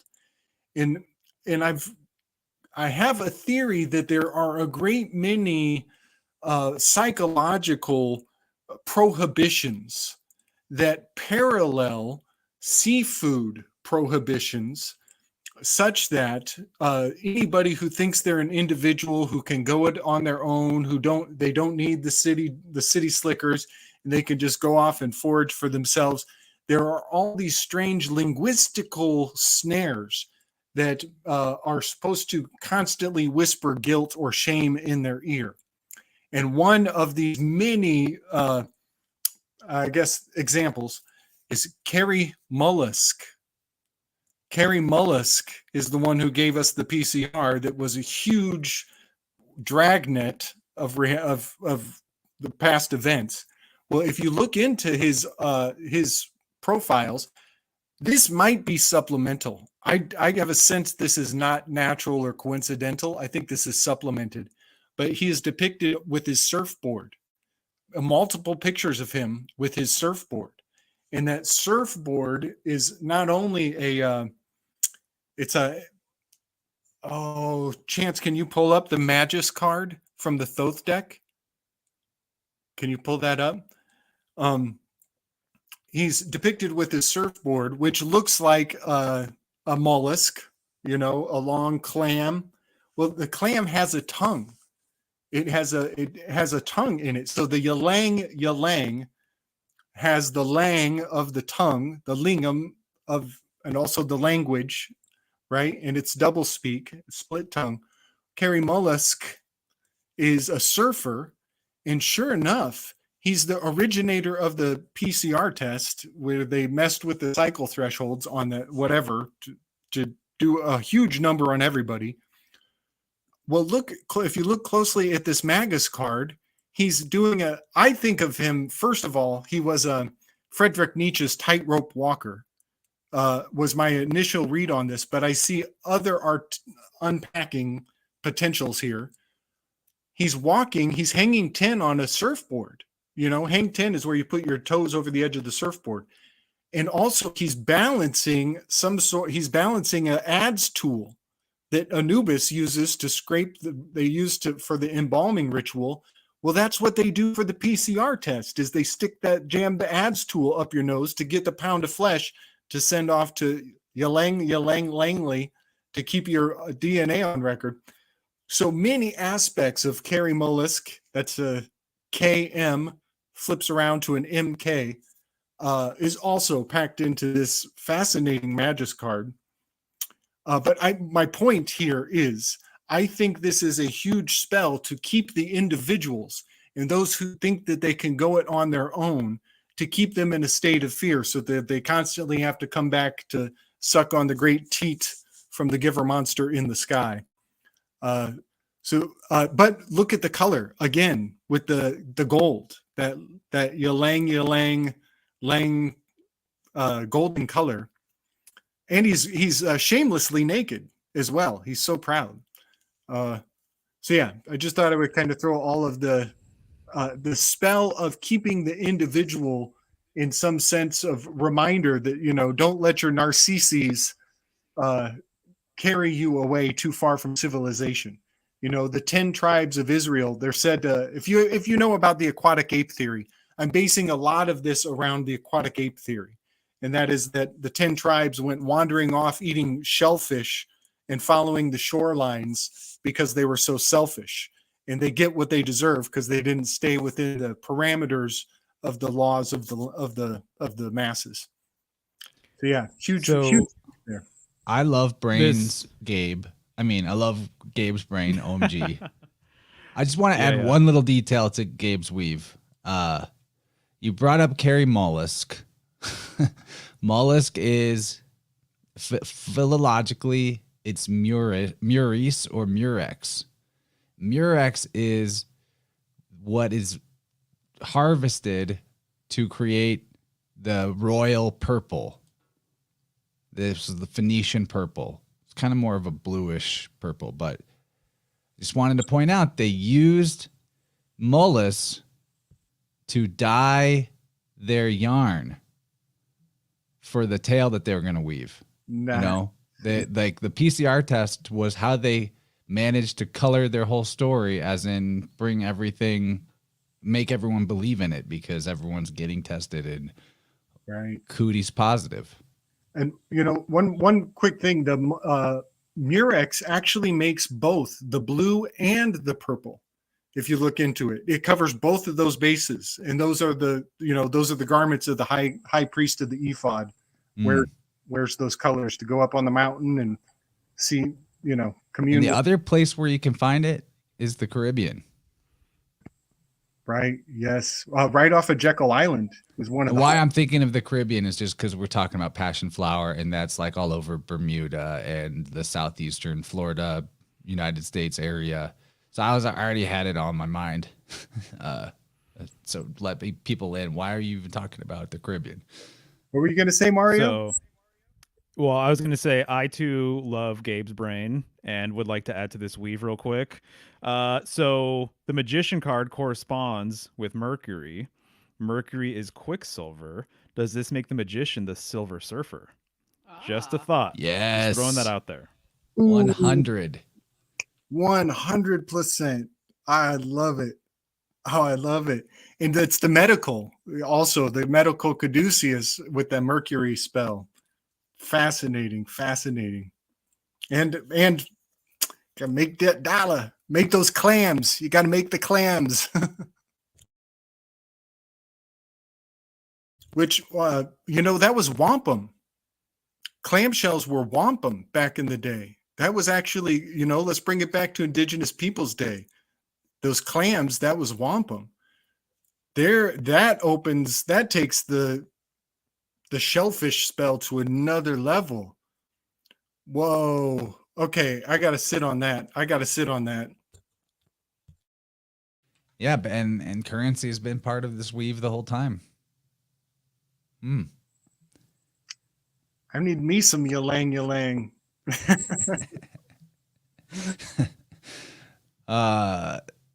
So guys, we have any finishing thoughts on Libra plants? Yeah. Real quick. There's a tree called the carob, and it has coffee-like beans. Sometimes you'll see it called the Kentucky coffee tree, the carob bean. It's a bean. You can roast these beans and make them into a coffee substitute. It's really yummy. It's a chocolate substitute. You could scrape the inside of the husk, and it's got like a sorghum carbohydrate yummy sweetness to it. They're nitrogen fixers. Back to the kidneys. Coffee is hard on the kidneys when you overdo it. But this plant has potassium. It has a lot of potassium. So it's good for your kidneys. But beech nuts make a coffee substitute too. When we talked about beech. Yes. So like coffee substitute items might fit into your Libra ideas. Yes. Carob, chicory, which we didn't talk about this whole time, but that would be another good one. This is something. Hey, Tippecanoe Herbs makes a really nice roots brew. Ashwagandha, burdock, etc. But carob. Now this is a tree that is connected to the name carrot because the beans are so similar in size from one tree to another, from species or from tree to tree, that they were used as weights, as counterweights on the scale. So here's another potential for Libra, commerce, weighing, and also the anatomy aspect of Libra, the carob tree. I know that if you live in the Midwest or something like that, as you're walking around doing your walks, you'll see some trees with these long beans hanging from them. That is the weight and measure tree. And a lot of times they're spiraling. They have this really cool, perfect spiral too. It's the beans inside of them that are exactly the same. Take them out one time. And here's another cool thing to do with the carob trees too. You could take them off and turn them and just dry them out. And they dry as rattles, little rattles inside. And you can use them as little rattle instruments. And that is a shamanic tool. That is just a little kid instrument, but it can be profound in a lot of ways. Just the shaking, the rhythm, and it's also rattlesnake medicine too. Rattlesnake medicine is about dispelling venom and toxins and stuff like that. Yep. Wow. Are these the ones? Are these like very common and they are prolific when they come off the tree? It's like in considerable abundance. Yep. Yeah, there's a similar tree in North America that's planted ornamentally. It's called the Kentucky coffee tree, but they're all very, very closely related. The carob that this is referring to is like a Middle Eastern carob that is grown for its culinary, but the word carob and carrot are, I don't know if carob comes from carrot or carrot comes from like CARIT, like a carat of gold comes from this tree, but they're one and the same. I just raked a ton of them the other day. I'm going to go out and harvest some of them. That's fun. Use them for some of your rattles. Yeah, man, that's exactly what I'm thinking. I love that. That's so glorious. Thank you for that. I care about my rattles. What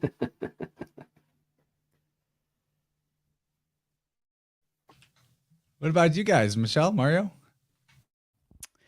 Well, I would say the thing that does come to me though is while I was preparing for this, I mentioned it to Kyle, but I totally felt the scales of Libra. I felt back and forth a lot about the plants. Like I was like, all right, I could go this way and then this would be good. And then, okay. And then I like really took some time to meditate on it. And then the three that I presented, particularly the golden seal and the liang liang, were the ones that were like boom, boom, boom. So I knew that if I just took some time to settle and use that center point, that there would be some plants that came through. And so I really felt that during this. So anyway, yeah, I just find that the balance that a lot of these plants bring is really beautiful.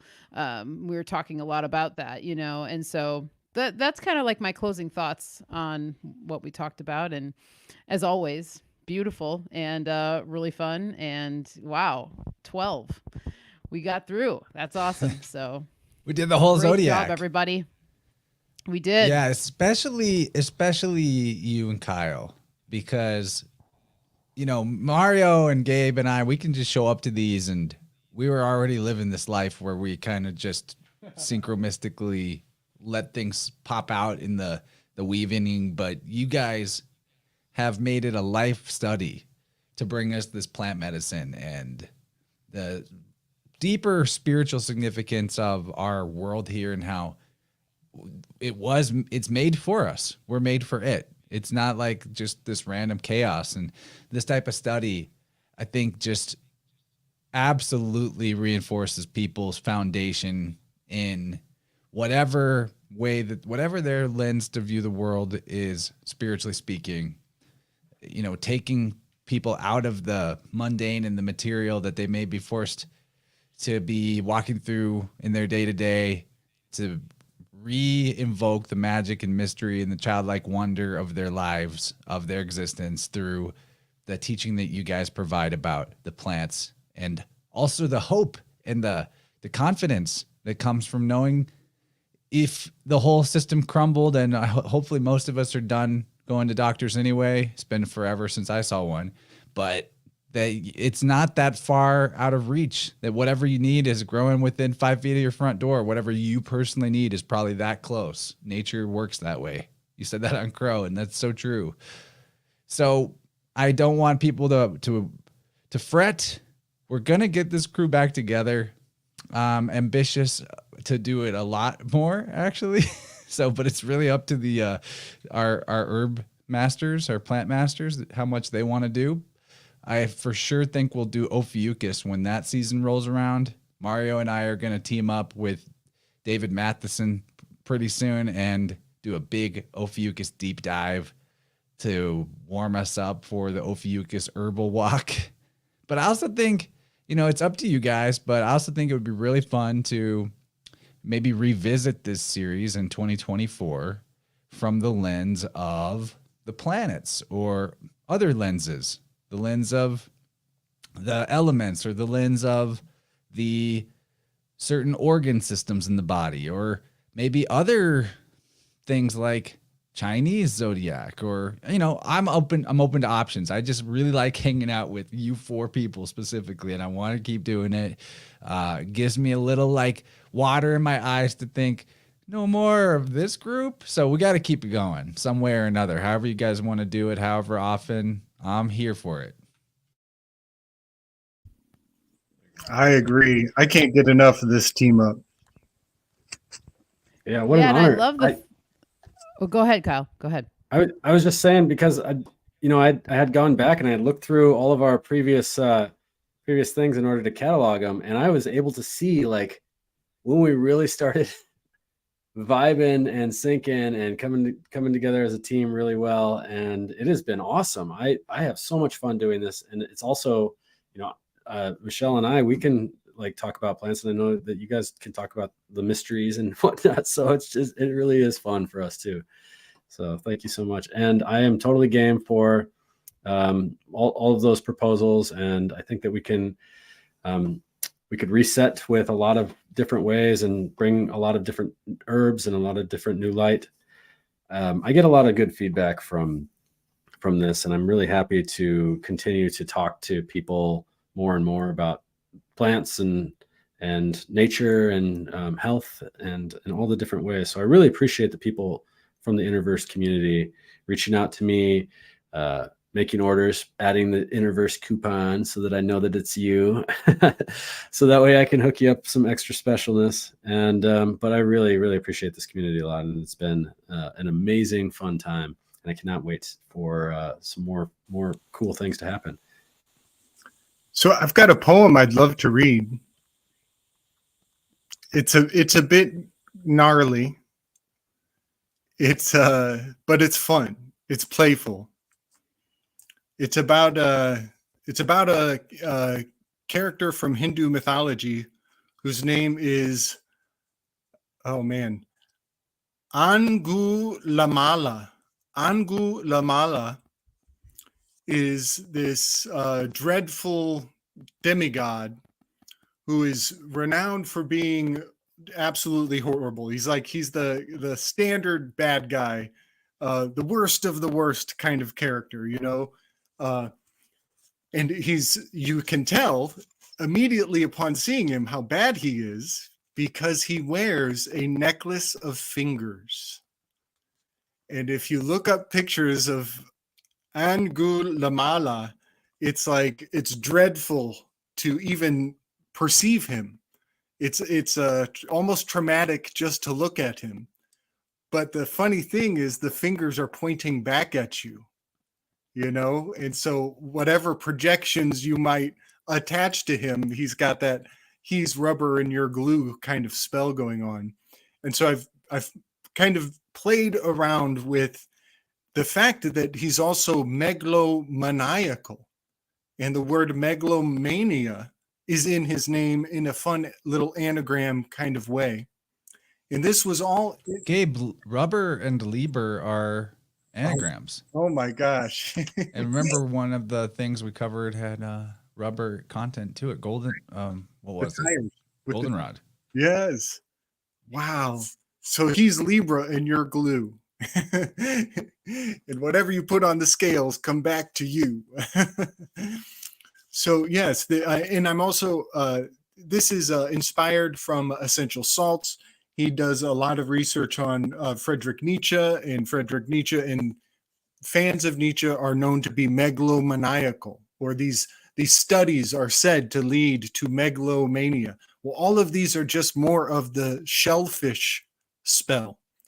And so what I'm playing with is the fact that if you put your finger in one of these clams, it'll steal your finger. It'll snatch your finger. It's that responsive.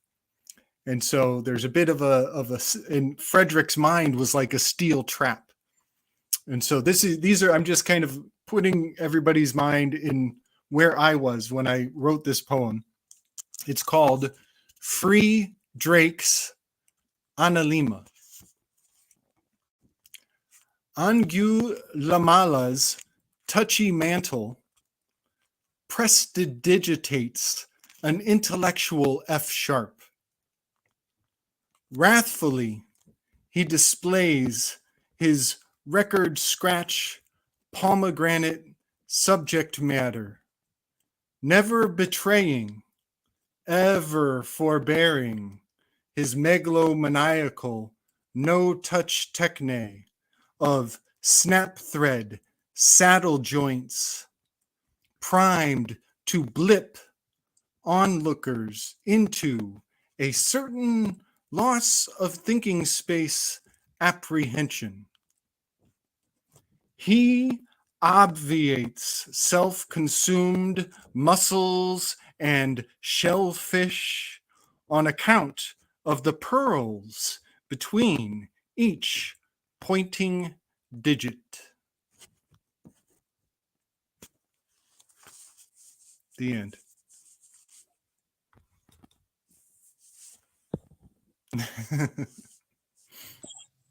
It's been fun. I think we're there. I feel like that's a mic drop moment. Let's do it. 322. Yeah. So people, michelleshealinghome.com, symbolicstudies.com. Tippecanoe Herbs, use the InnerVerse coupon code if you pick something up from there. Get yourself tuning with me. Check that out at my website, innerversepodcast.com. All of that linked in the show notes, and we will return. So watch out for it. Much love, everybody.